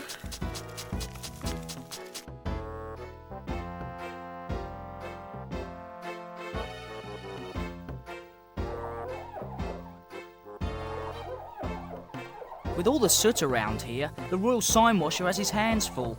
Plus he has to work on stilts. Just a lot of really good, like, detailed animations in this game. Like they're really making really good use of the limited resolution. Like, you can still kind of see what everything is quite clearly, despite the lack of overall resolution. Which just, goes to show that the art is so good. Talk to this guy. Hello up there! How's it going? You say you're from the Union? No, I can't hear you way up here. Oh, I'm coming down. I'm sorry, but I'm not from the Union. Forget it, kid. It's time for a break anyway. The Sign Washers Union says we get a break every 13 minutes. You need a lot of breaks when you work on stilts, you know. Some anti-union humour. Excuse me, but are you still on break? You bet your toolbox I am. I'm using up some break time from when I was homesick with a flaming flu last month.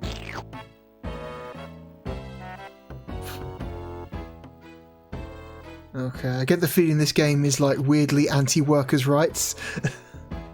Are you ever gonna go back to work? I already am. This here is what you call project management.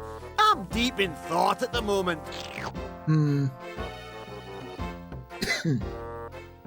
Through that archway is the tournament grounds.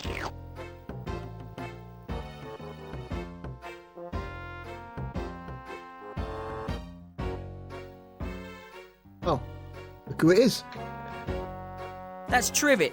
He's the royal jester and a royal pain. What are you doing out here? I'm working on a joke for the King's retirement party. What do you think of this one? 2 cows walk into a butcher's shop and ask for... Oh, wait, now that doesn't work. Oh, man, I'm way too funny.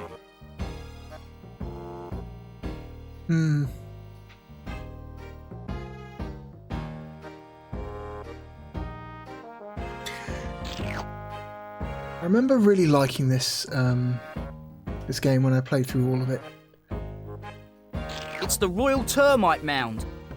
But I'm trying to remember the exact order of events is escaping me right now. I could look up one of my old videos, but it's the royal termite. I think I'm going to turn this game off in a couple minutes anyway. They're too tiny to pick up individually. Too tiny to pick up individually.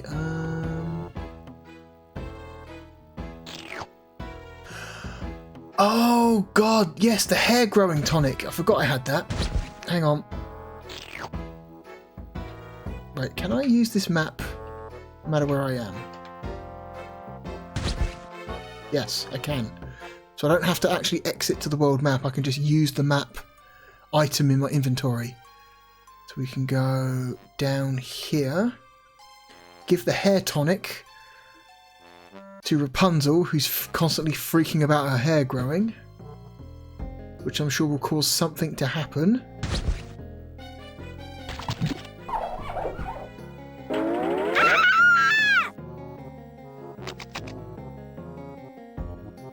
That's horrifying.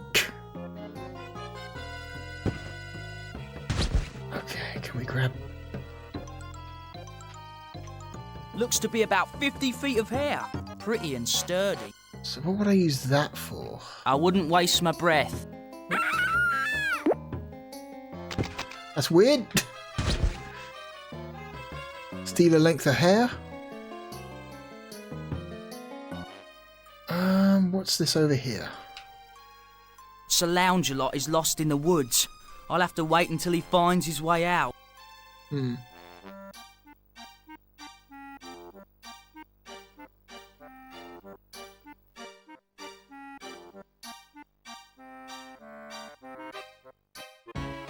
I order you to surrender, vile human! I order you to the royal optometrist!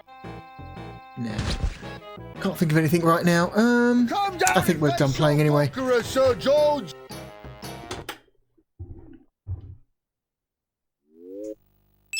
Oops. Okay,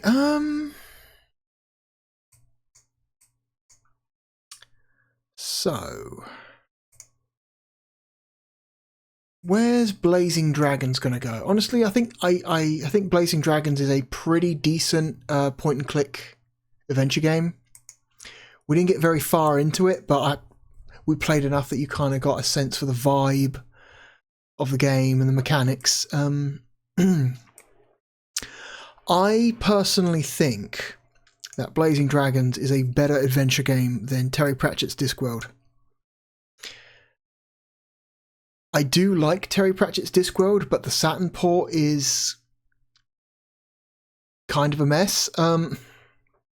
I mentioned the weird performance problems earlier, the weird like mid animation loading stuff like that. It's just not a great experience. I would take Blazing Dragons over Olympic Soccer. I would take Blazing Dragons over Tilt and Victory Boxing.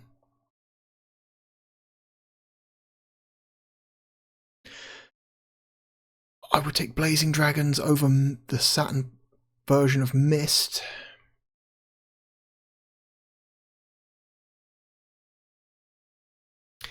I'd take it over FIFA Soccer 96. I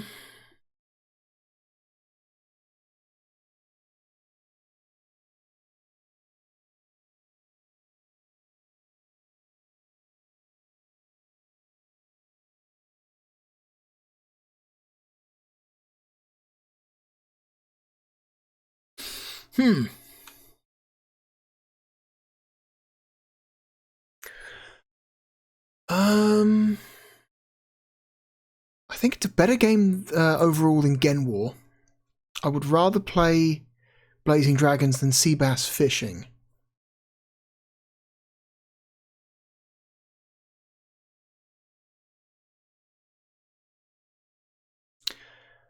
It's a better experience than playing the Saturn port of In the Hunt.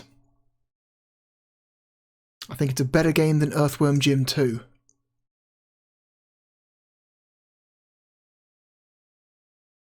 I think it's a better game than Shining Wisdom. I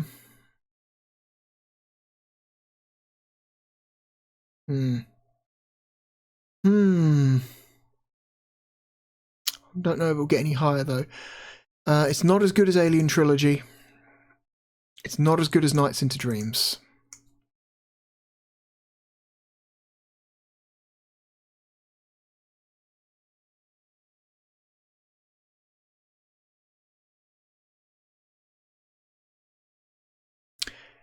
It's not as good as Mystaria: The Realms of Lore.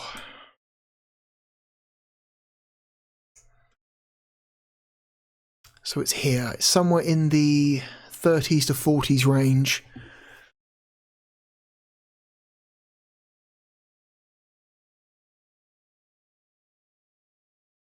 It's better than Firestorm Thunderhawk 2. I think I like Space Hulk more. Yeah, I think I like Space Hulk more. I think it's...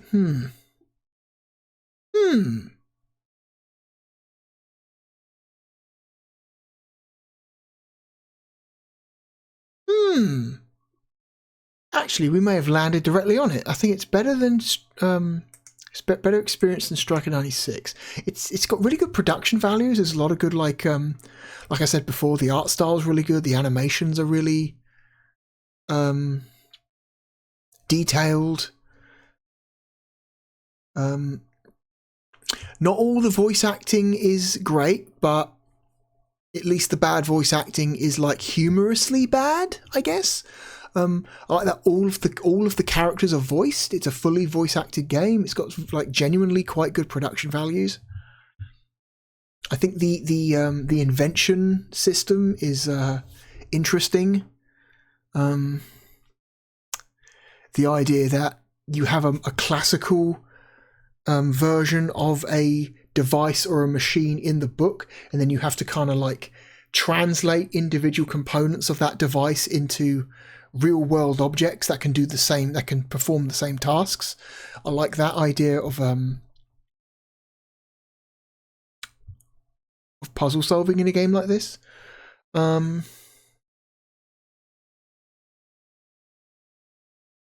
It's just a very charming adventure game.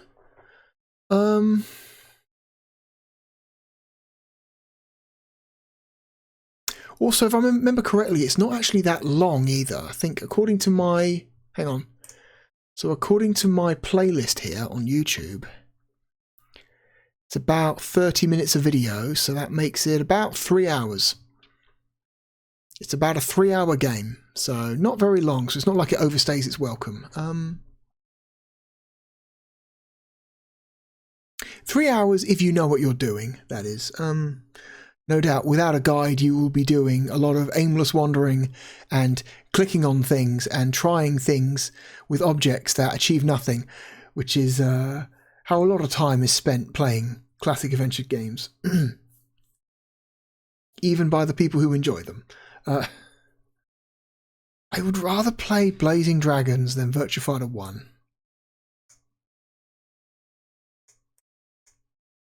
I would rather play Blazing Dragons than Valora Valley Golf.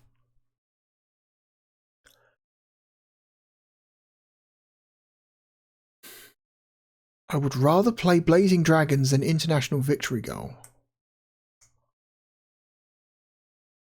Which means it's here. What's better, Blazing Dragons or the Saturn port of Wipeout?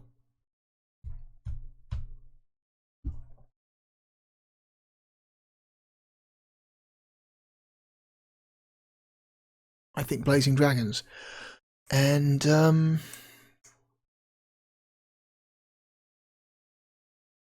I think Blazing Dragons beats off-brand Dr. Mario any day, so yeah, it's our new number 34. That was surprisingly straightforward and painless. Yeah, Blazing Dragons. It's a cool adventure game. The Saturn port is really good. Very creative. World design. Not all the jokes hit, but I think enough of them do that you can still get some enjoyment out of it. Yeah. This game's cool. I should play through it again someday.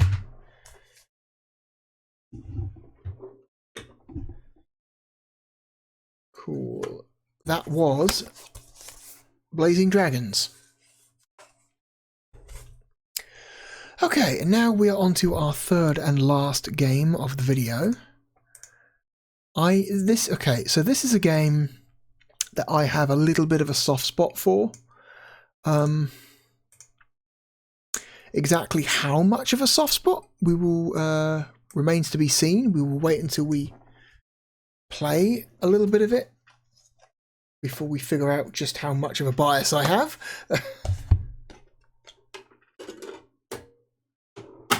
And the game is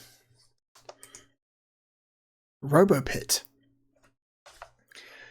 So Robo Pit is a it's sort of a fighting game, but it's a fighting game where you build and design your own character and then have them compete in a fighting league. It's not a particularly deep game. There's no story. There's no like. There's really only one type of gameplay. There's no like additional modes or anything like that. It's very simple, very straightforward. But I think that the very narrow thing that it does is quite good.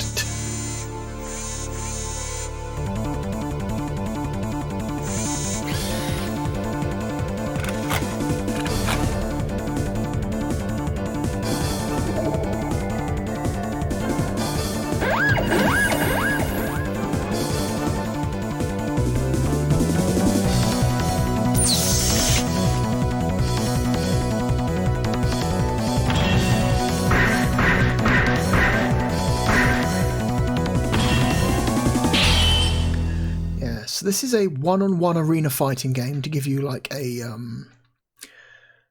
more descriptive example of what style of fighting game this is.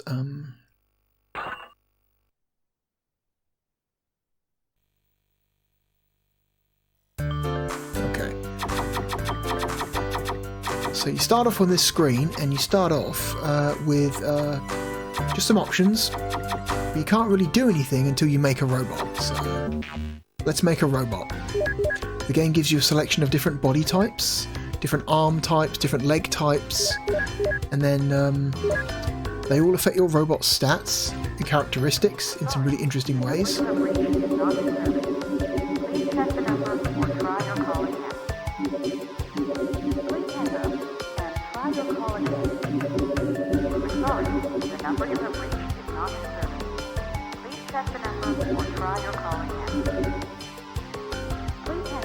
Red and black. So we've got like a Frankenstein type head. That's a cool robot head. I think that's a pompadour head. A rocket-shaped head. An aeroplane-shaped head. A bunny rabbit-shaped head. Don't know what that's meant to be. Some kind of claw. It's a fish-shaped head.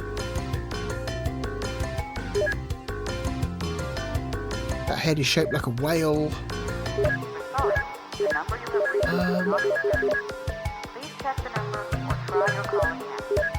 Let's go with this one.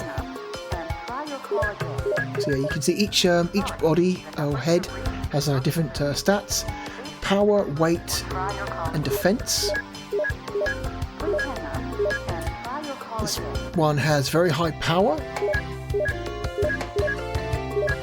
but it's slightly less weight. So weight determines how much you get thrown around. So if you get hit by an enemy robot's attack, it determines how much knockback you suffer. So let's go with that one. Choose some eyes. I like the design of the robots in this game because they're not like serious robot designs. They're kind of like cutesy cartoon robots. Let's go with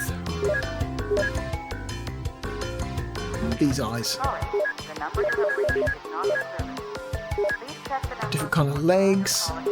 Got wheels, tracks, propellers, springs, spider legs, bipedal. That one looks like a car. It's very silly. Different types of legs have got different stats like walking speed, turning speed, jump height. Naturally, the spring gives you the highest jump height.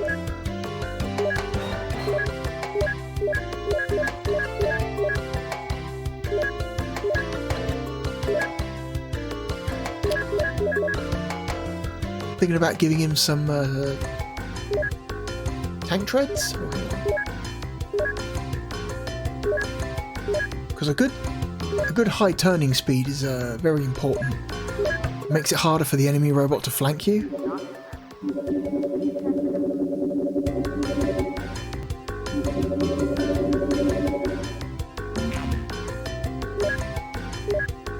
Let's go. You've got different kind of guns with different kind of weapons. You've got punches, guns, hammers, swords, shields, lances. You unlock different types of weapons later on.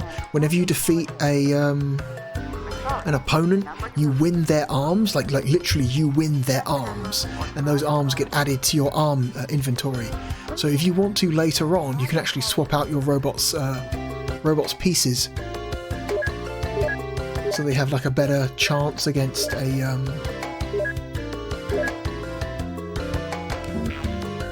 robot if their design is causing problems for you. Let's go with one regular arm and one shot arm.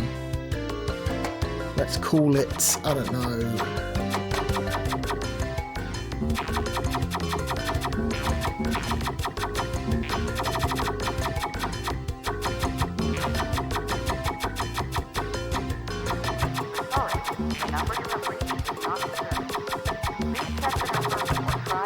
nice, simple, silly name.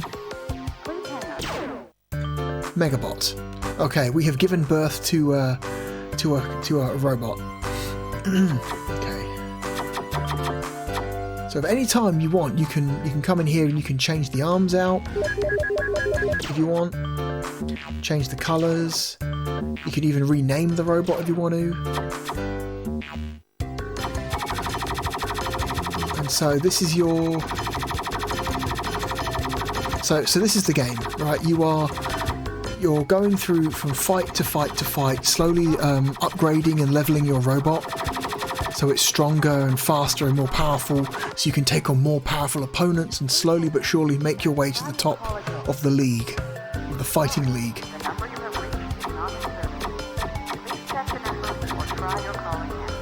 There's no story, there's no like advanced like alternative gameplay modes. It's just very simple. This is the game, and it's either you versus AI or two players fighting in a versus mode, and that's it. Let's do training.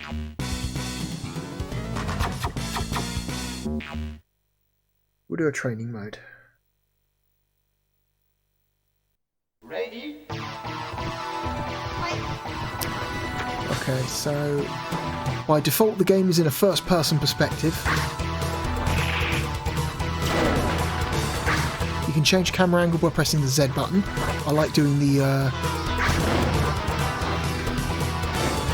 distant third person. You can strafe with the shoulder buttons.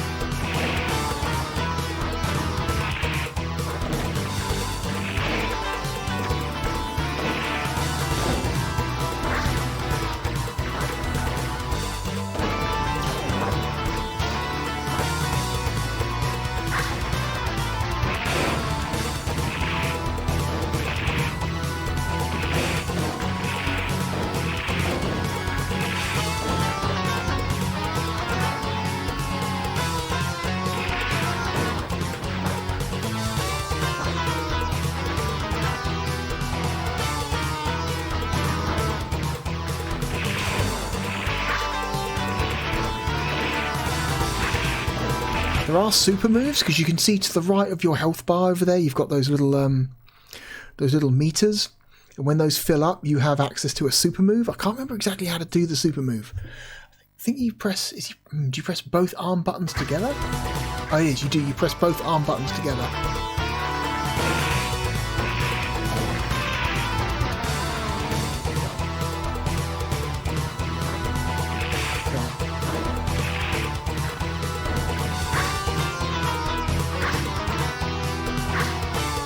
Oh, have I run out of ammo? Okay, so gun arms have limited ammo. And when you run out of ammo, they kind of revert to standard punch attack, which is interesting. Alright. You can pick up near objects in the environment and throw them like projectiles. This game's neat. It's a little basic looking, but it's neat. I kind of have a weird soft spot for it. Right arm skill is plus 18 up, and defense is up plus 1. So yeah, your robots have stats, and as you go through fights and training, you can increase those stats that make your robot more effective. And I think this is really cool. Like, the experience is very slight. There's not a lot of variety to the gameplay. It's basically what you've just seen is the entirety of the game's gameplay. But I don't know, I find this game like weirdly addictive. So let's go into a fight.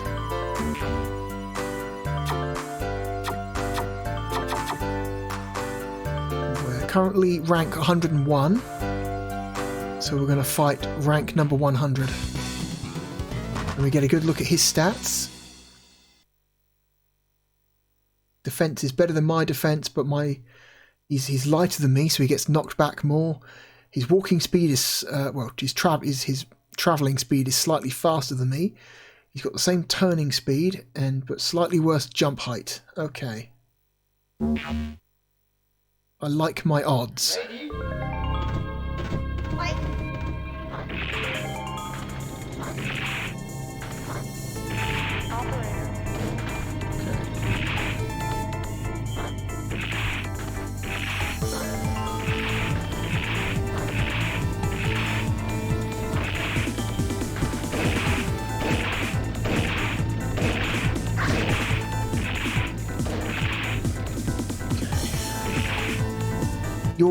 Your super move changes depending on what combination of arms you have.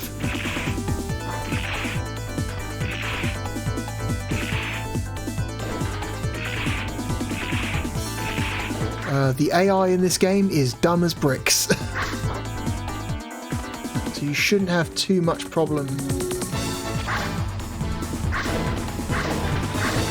fighting most opponents. And if you do have problems fighting AI, it's usually because their stats are way higher than yours. Come on, you fucker.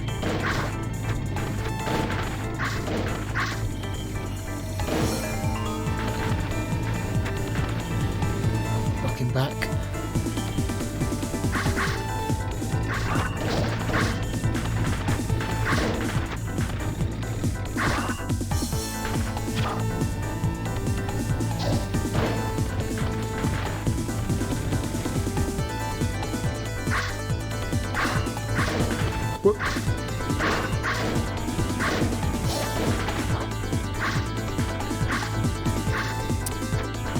Oh my god.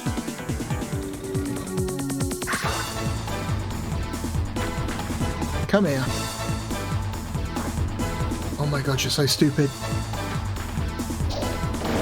There we go.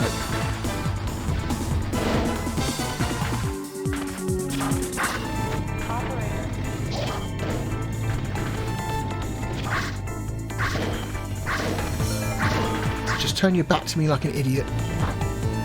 Oop. I find fighting in first person in this game to be disorientating. So I think it's like interesting, but I don't know. I don't think it's an effective way to play the game. Okay. Come here.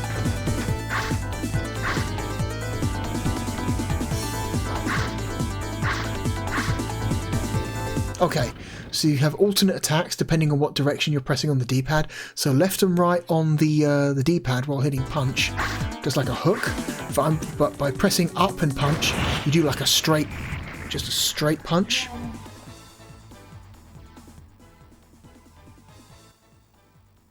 So there is some variety to your attacks. It's not just the one animation every time you hit the button. Okay, and because we beat him, we now got his arms. So we got his buckler and his big mouth. I'm not sure what that's even meant to do. Right arm skill is up 16, defense is up +1. Let's change the arms. Let's keep the gun. I'll tell you what, no, let's change the right arm to a sword and the left arm to a gun. Let's fight the next one, who is the Judge.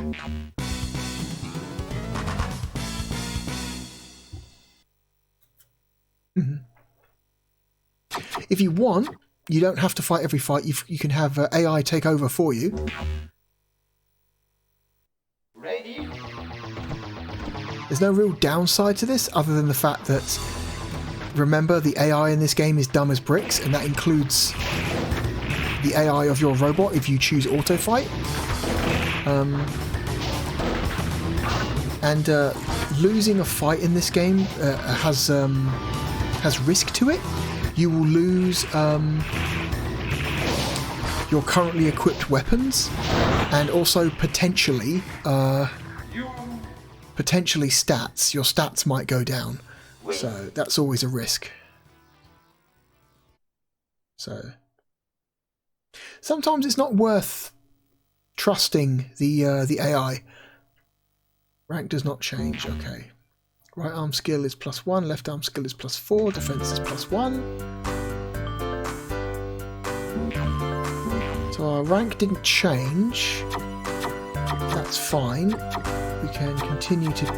you can challenge any robot that you can select, which means we can challenge any robot from 101 to 80. Challenging 80 would be foolish. We will most definitely lose. It's a bad idea. We shouldn't do it.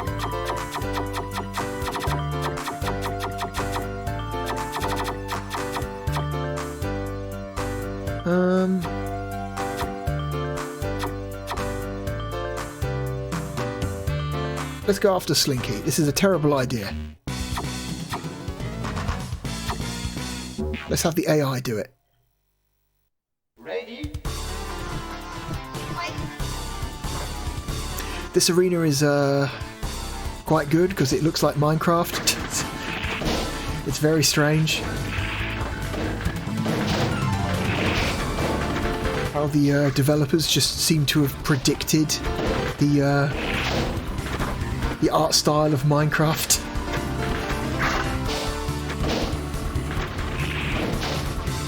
Like almost a good 10 years before Minecraft became a thing. Oh, when did Minecraft first start? I forget.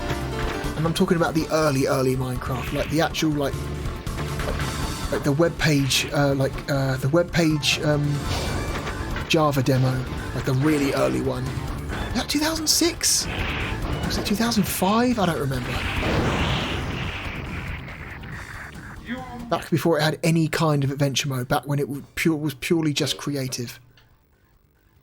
And you could play it for free on the website, on the Mojang website. Okay, somehow we managed to beat him. Holy shit. So we've got a boomerang and a spear. Oh, that's awesome. And also we ranked up. I think we ranked up. We did, we ranked up. Let's go with this guy called Number 5.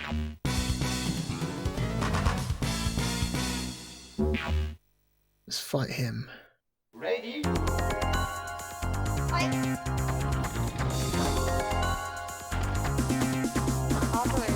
This game also came out on the PlayStation. So the PlayStation version is like weirdly different. It's not an exact copy of this. What's strange is that you look at the release dates, the PlayStation and Saturn versions came out almost at the same time. Okay, this game does have ringhouse. Like they were like a month apart.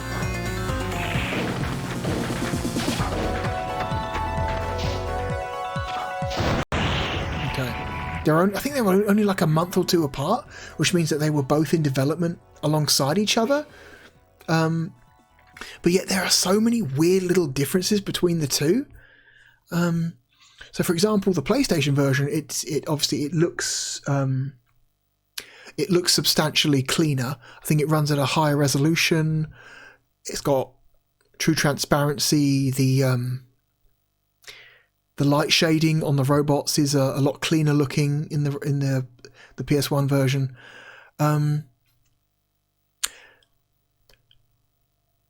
But it's got like some weird like menu presentation issues. I don't like the menu layout quite as much in the PlayStation version. Also, the PlayStation version doesn't appear to keep stats. So what I mean is like your robots don't like get stat increases in the PlayStation version. They appear to have fixed stats based purely upon the parts they're made from. Whereas the gaining of experience and leveling up your robot is exclusive to the Saturn version. It's a strange choice. I don't know why they would make such changes at the same time while both versions are in development alongside each other. It's weird. So like the PlayStation version looks nicer and it runs better. It's got a better frame rate. But I think feature-wise it's less compelling because it doesn't have the experience gaining mechanic of this game.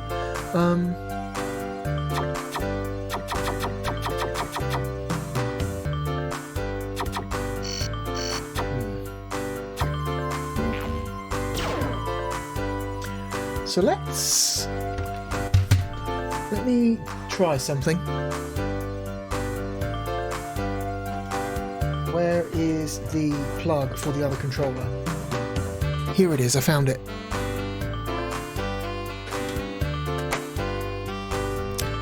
Okay, so we plug a second controller in.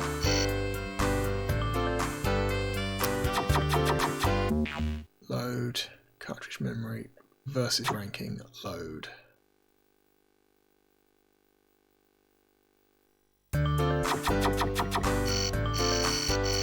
Huh, so why is that not working?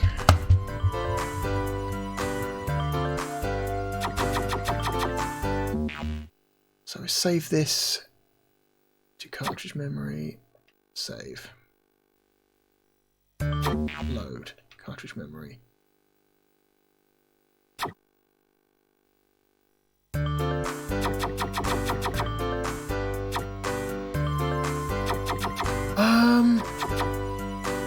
Delete robot. Wait.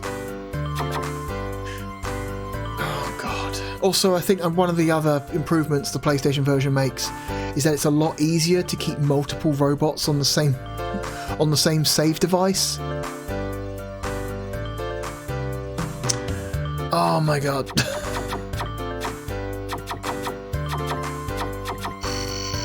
Hang on. How does this work? Yeah, stuff like multiplayer is a lot more straightforward in the PlayStation version as well.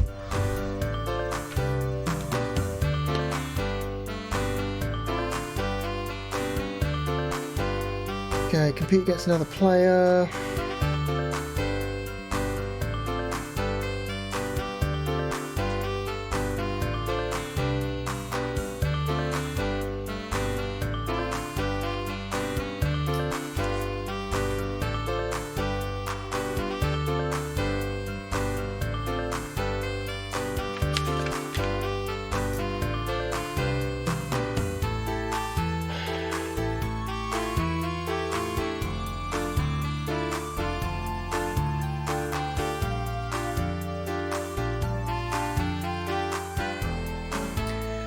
Robots for the Versus mode can only be saved and loaded using cartridge memory. Okay.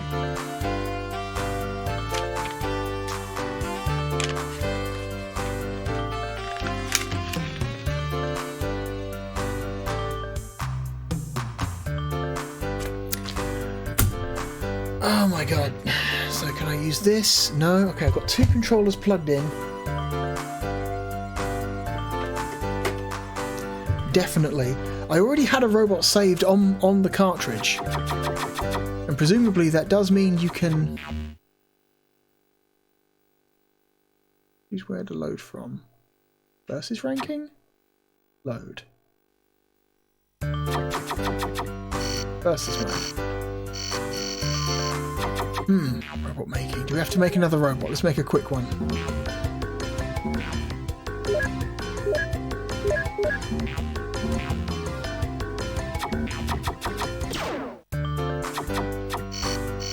Versus mode. No. Okay. Delete robot.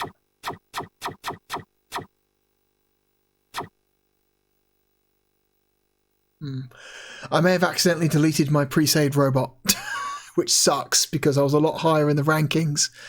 The PlayStation System 4, because it saves your robots as separate save files instead of storing them all on one save file that you can accidentally overwrite. That's it's a bad system.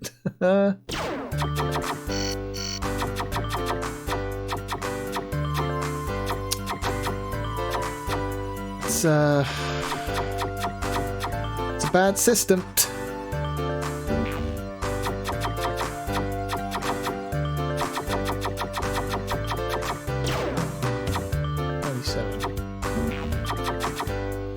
Huh, so you can't do this to make the robots fight either. Okay, that's... Boy, I am discovering some real flaws with this version of the game. Oh my god.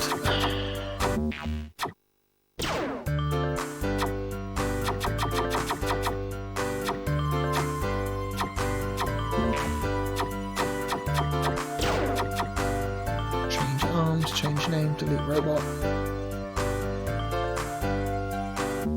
Delete robot. Okay, for some, I don't think I can demo versus mode for you because I can't get the demo mode to fucking work. That's really annoying. That sucks.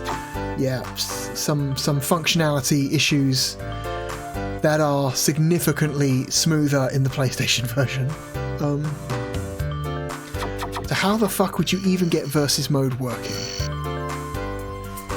The manual doesn't tell you anything. The manual just says versus against another player, and it's like, okay, how do I do that? Game?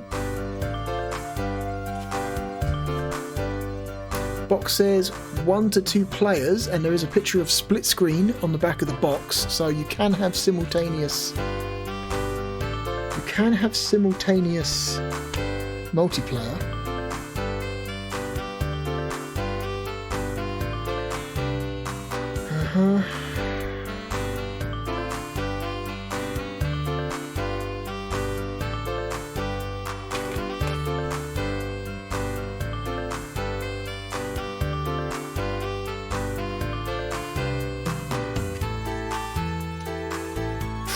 This is a little frustrating.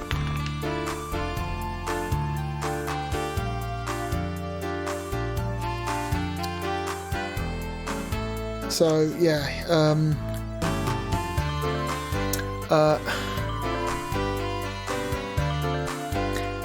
pro tip, if you've already got a robot saved on your system or cartridge, load the robot first before making a new robot and saving it, because you're just going to overwrite your existing save file.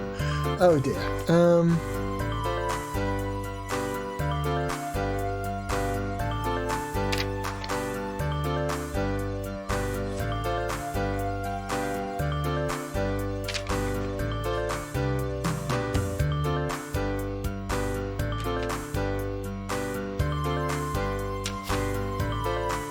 There we go.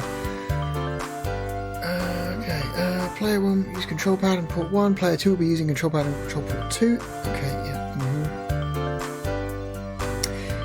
Yeah, but how do you get versus mode to work? What do you need to do, for fuck's sake?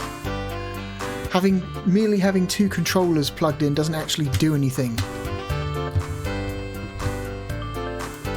Is there something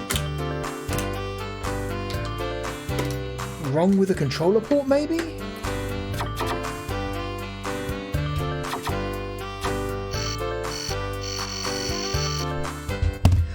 I don't know. I can't get it to do anything. That's frustrating.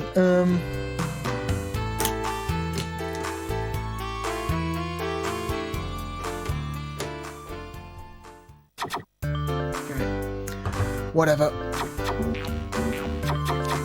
Let's just fight some more stuff.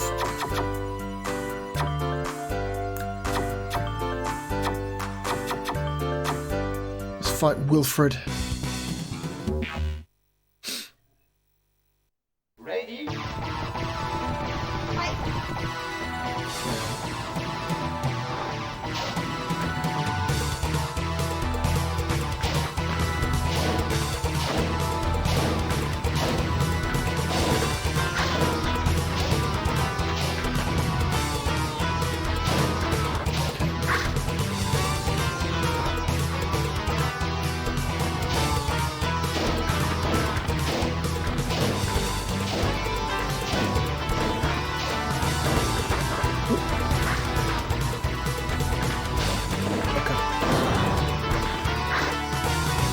God damn it, I whiffed.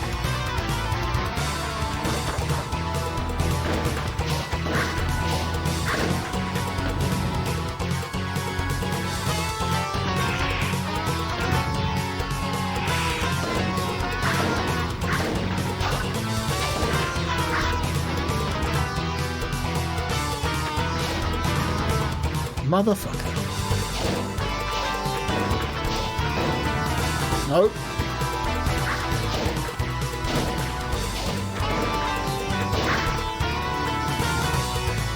It's gonna be close.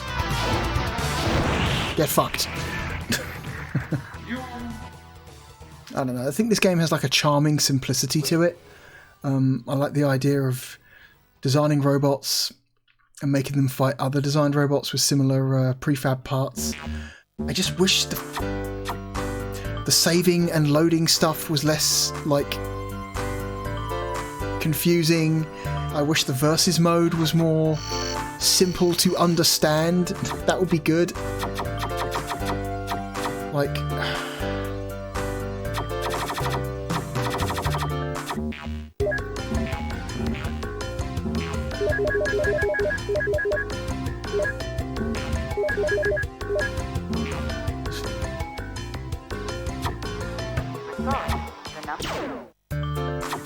So we have... Officially we have 2 robots now. We have 2 robots loaded. Here they are, 2 robots. We have 2 robots loaded. And we have 2 controllers plugged into the console. There is no reason why this should not work. Versus mode. Nothing. Nothing. No. Don't get it. Save. Cartridge memory. Save. Okay. Cartridge memory. Choose where to load from. Versus ranking?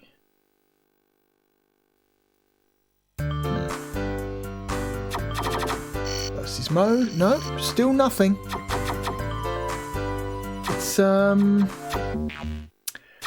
It's confusing and annoying, and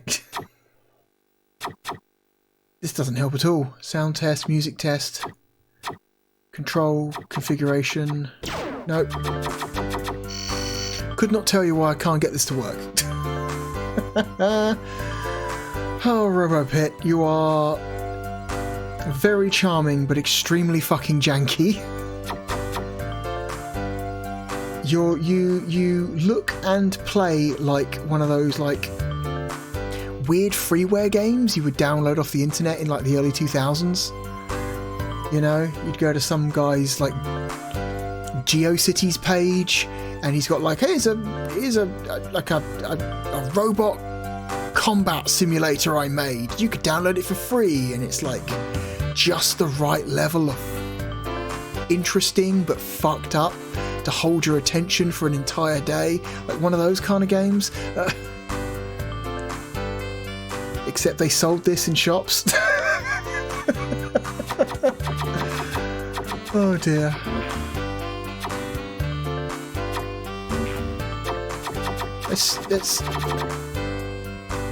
Let's challenge a robot that's very clearly too good for us.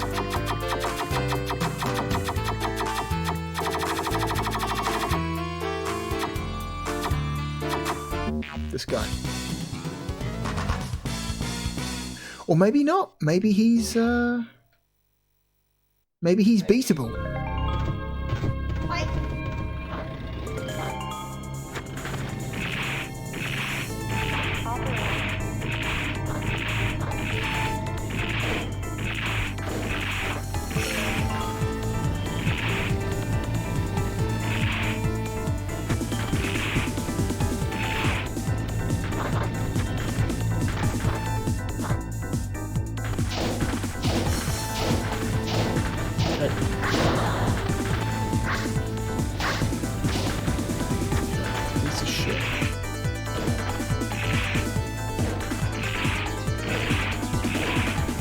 Gonna shoot him now. Fuck. Keep whiffing that sword special. That was my last projectile.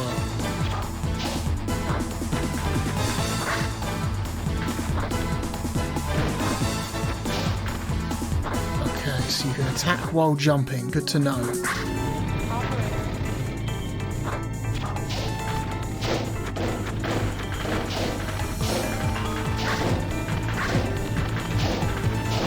Got him. I finally hit him with the sword special. Okay. Yeah, you see what I mean? It's just such a... It's a really interesting idea that's got just enough depth to it to kind of like keep you interested for a while, but it's barely a video game. There was a sequel to this, just for the PlayStation 1, Robo Pit 2. Robo Pit 2 is a very different game. A very different game. I've got a copy. It's a lot more... it has a... Well, for a start, it's got a story. And you're no longer building like cute, goofy-looking robots in Robo Pit 2. Instead, you're like designing mechs. Yeah, they went full like mech-style robots in the sequel, which I'm not... I don't know. I kind of wanted the robot designs to stay like weird and like cute and goofy like this one. But oh well. They made that decision. Yeah. Versus mode. You are a mystery. Let's do one more fight. Have him go up against... Techie.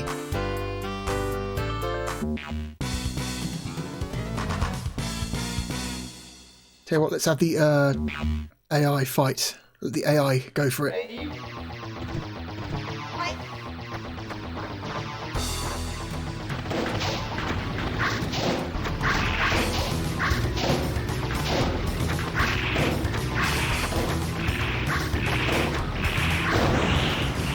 Jesus Christ. Bodied. We didn't just win, we fucking perfected that guy.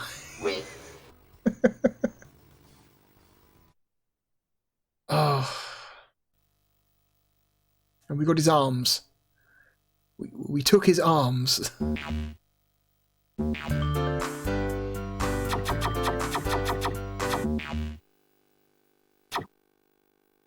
Alright. There's not really much else I can show you about this game. I've kind of already shown you everything the game has to offer.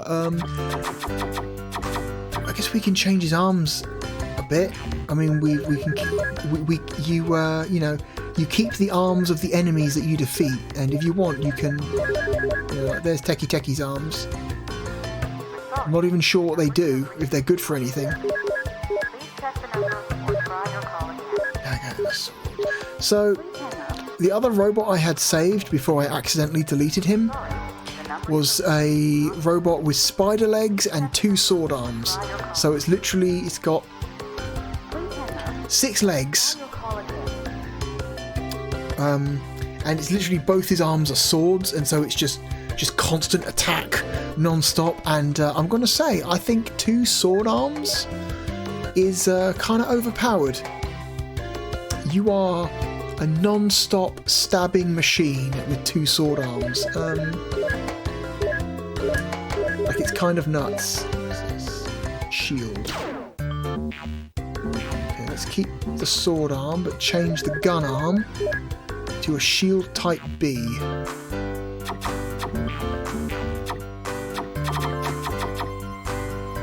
Let's have him fight System X. Let the AI do it. Why not? It's been a winner so far.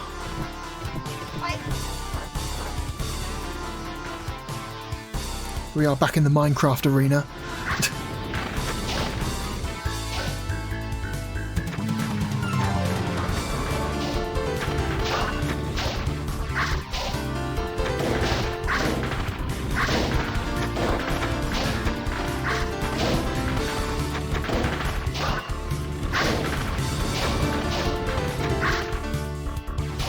Just constantly hitting each other. Like I said, the AI in this game is dumb as bricks.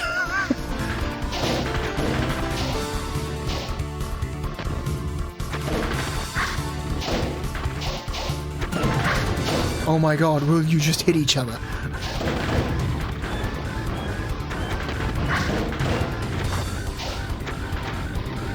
And you missed. Good job.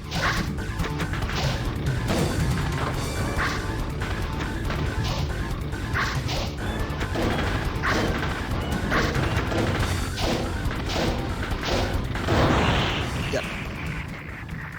You lose.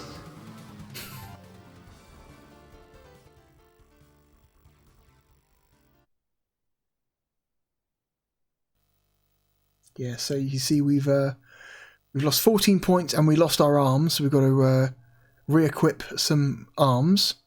We lost our ranking, but luckily we did not lose any stats. That's lucky. Anyway, I think that's kind of all I can show you of Robo Pit. That's literally the entire game I've just shown you. It's very slight. Not a lot of like variety there, but it's like weirdly charming. Like I said, in that kind of, I've just discovered this weird freeware game on the internet and oh my god, it's half broken, but there's something here kind of way. Oh dear.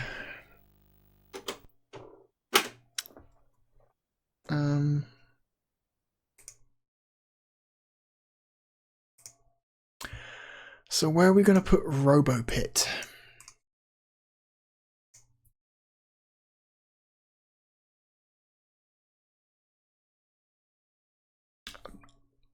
I'm not going to sugarcoat it. I don't think Robo Pit is a great game, but it's compelling. There's like the crumbs of something better there. You know, there's like, you can see how like, oh, if they just did this, or they changed this one thing, or they added some kind of, I don't know, more like easy to, I don't know, like a less chaotic progression system, or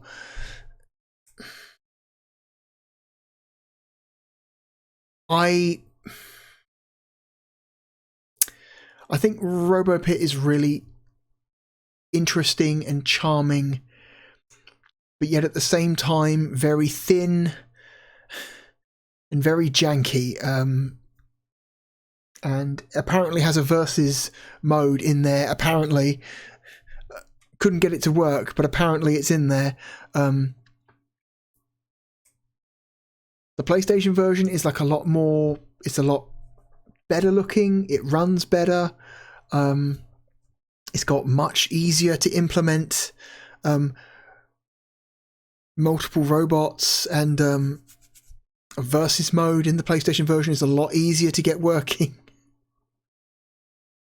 But it also doesn't have like the the experience system. You can't level up your robot. The stats are fixed in the PlayStation version. And I think part of the reason why I find this game so interesting is the fact that your robot is improving as it fights and gets better, gets more powerful, gets faster, hits harder, stuff like that. But it's if only the PlayStation version had that mechanic, that would be perfect. Like no brainer. That's the version to play. But because that's the one thing it doesn't have, the Saturn version is like just interesting enough to still be like worth looking at.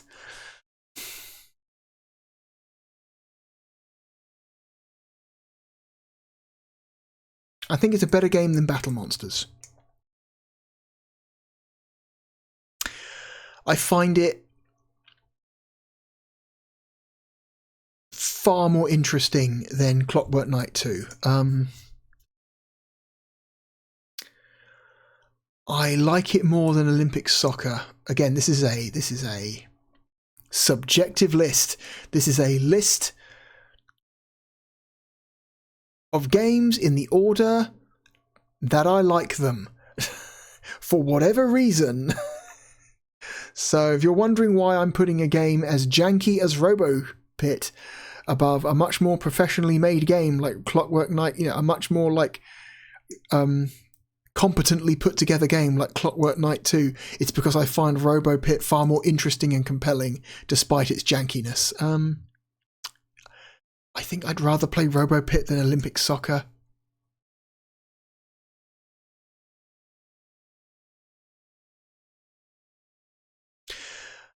I would rather play Robo Pit than Victory Boxing. I would rather play Robo Pit than True Pinball.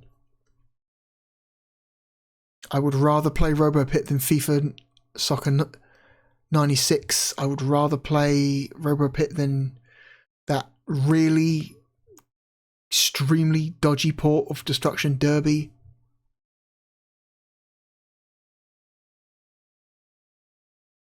To me, Robo Pit is more interesting than Gen War.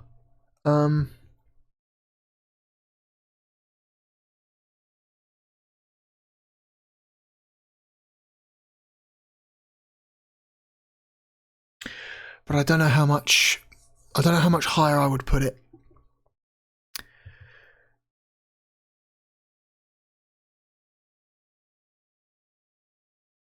Shining Wisdom has horrible flaws, but I think it is objectively a better game than Robo Pit. Ultimate Mortal Kombat 3 is a game that I don't find that interesting, but it's a hell of a lot more made, like better made, like more entertaining than Robo Pit. I think Gex is a better game than Robo Pit. Wing Arms is a better game than Robo Pit.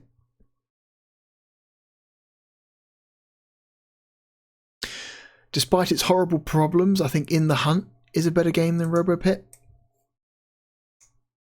It's here. It's somewhere in the 60s, in the 50s. Sorry.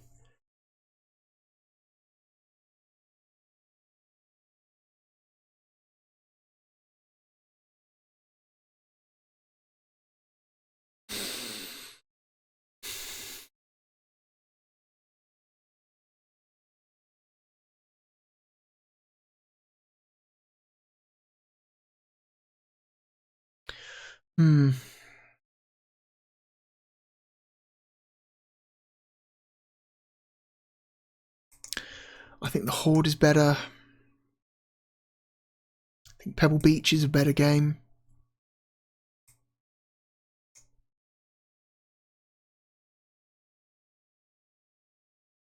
I'm more interested in Robo Pit than I am in Highway 2000.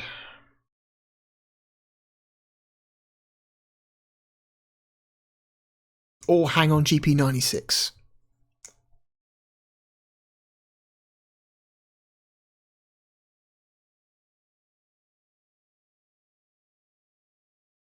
In fact, I kind of like Robo Pit more than I like any of these three, so I think it's... I'm not saying that Robo Pit is a better made game than these three, but I personally find it a much more compelling experience than these three. It's got the right level of fucked up that enhances its I don't know, it's everything that it's got going on.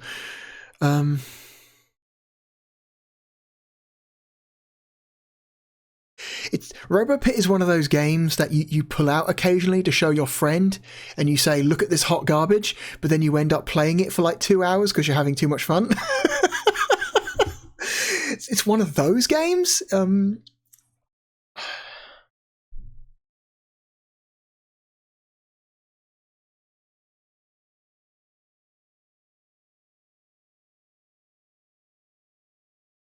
Yeah. I think in my personal list of Sega Saturn games, I think I would put Robo Pit above Road and Track Presents The Need for Speed. So that's our new number 56. Congratulations, Robo Pit. The bizarre little fighting game that could. Sort of. Maybe. In a half-broken sort of way. Oh dear. Anyway, that is it for this week. Next week, we have yet another 0.5 episode. Next week will be 38.5. And next week, we are playing maybe one of the most important video games to ever come out for the Sega Saturn.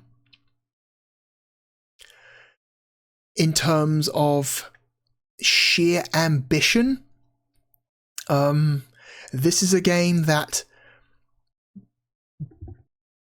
barely fucking works on the Saturn hardware and is the worst version, I think, of any officially released version of this game.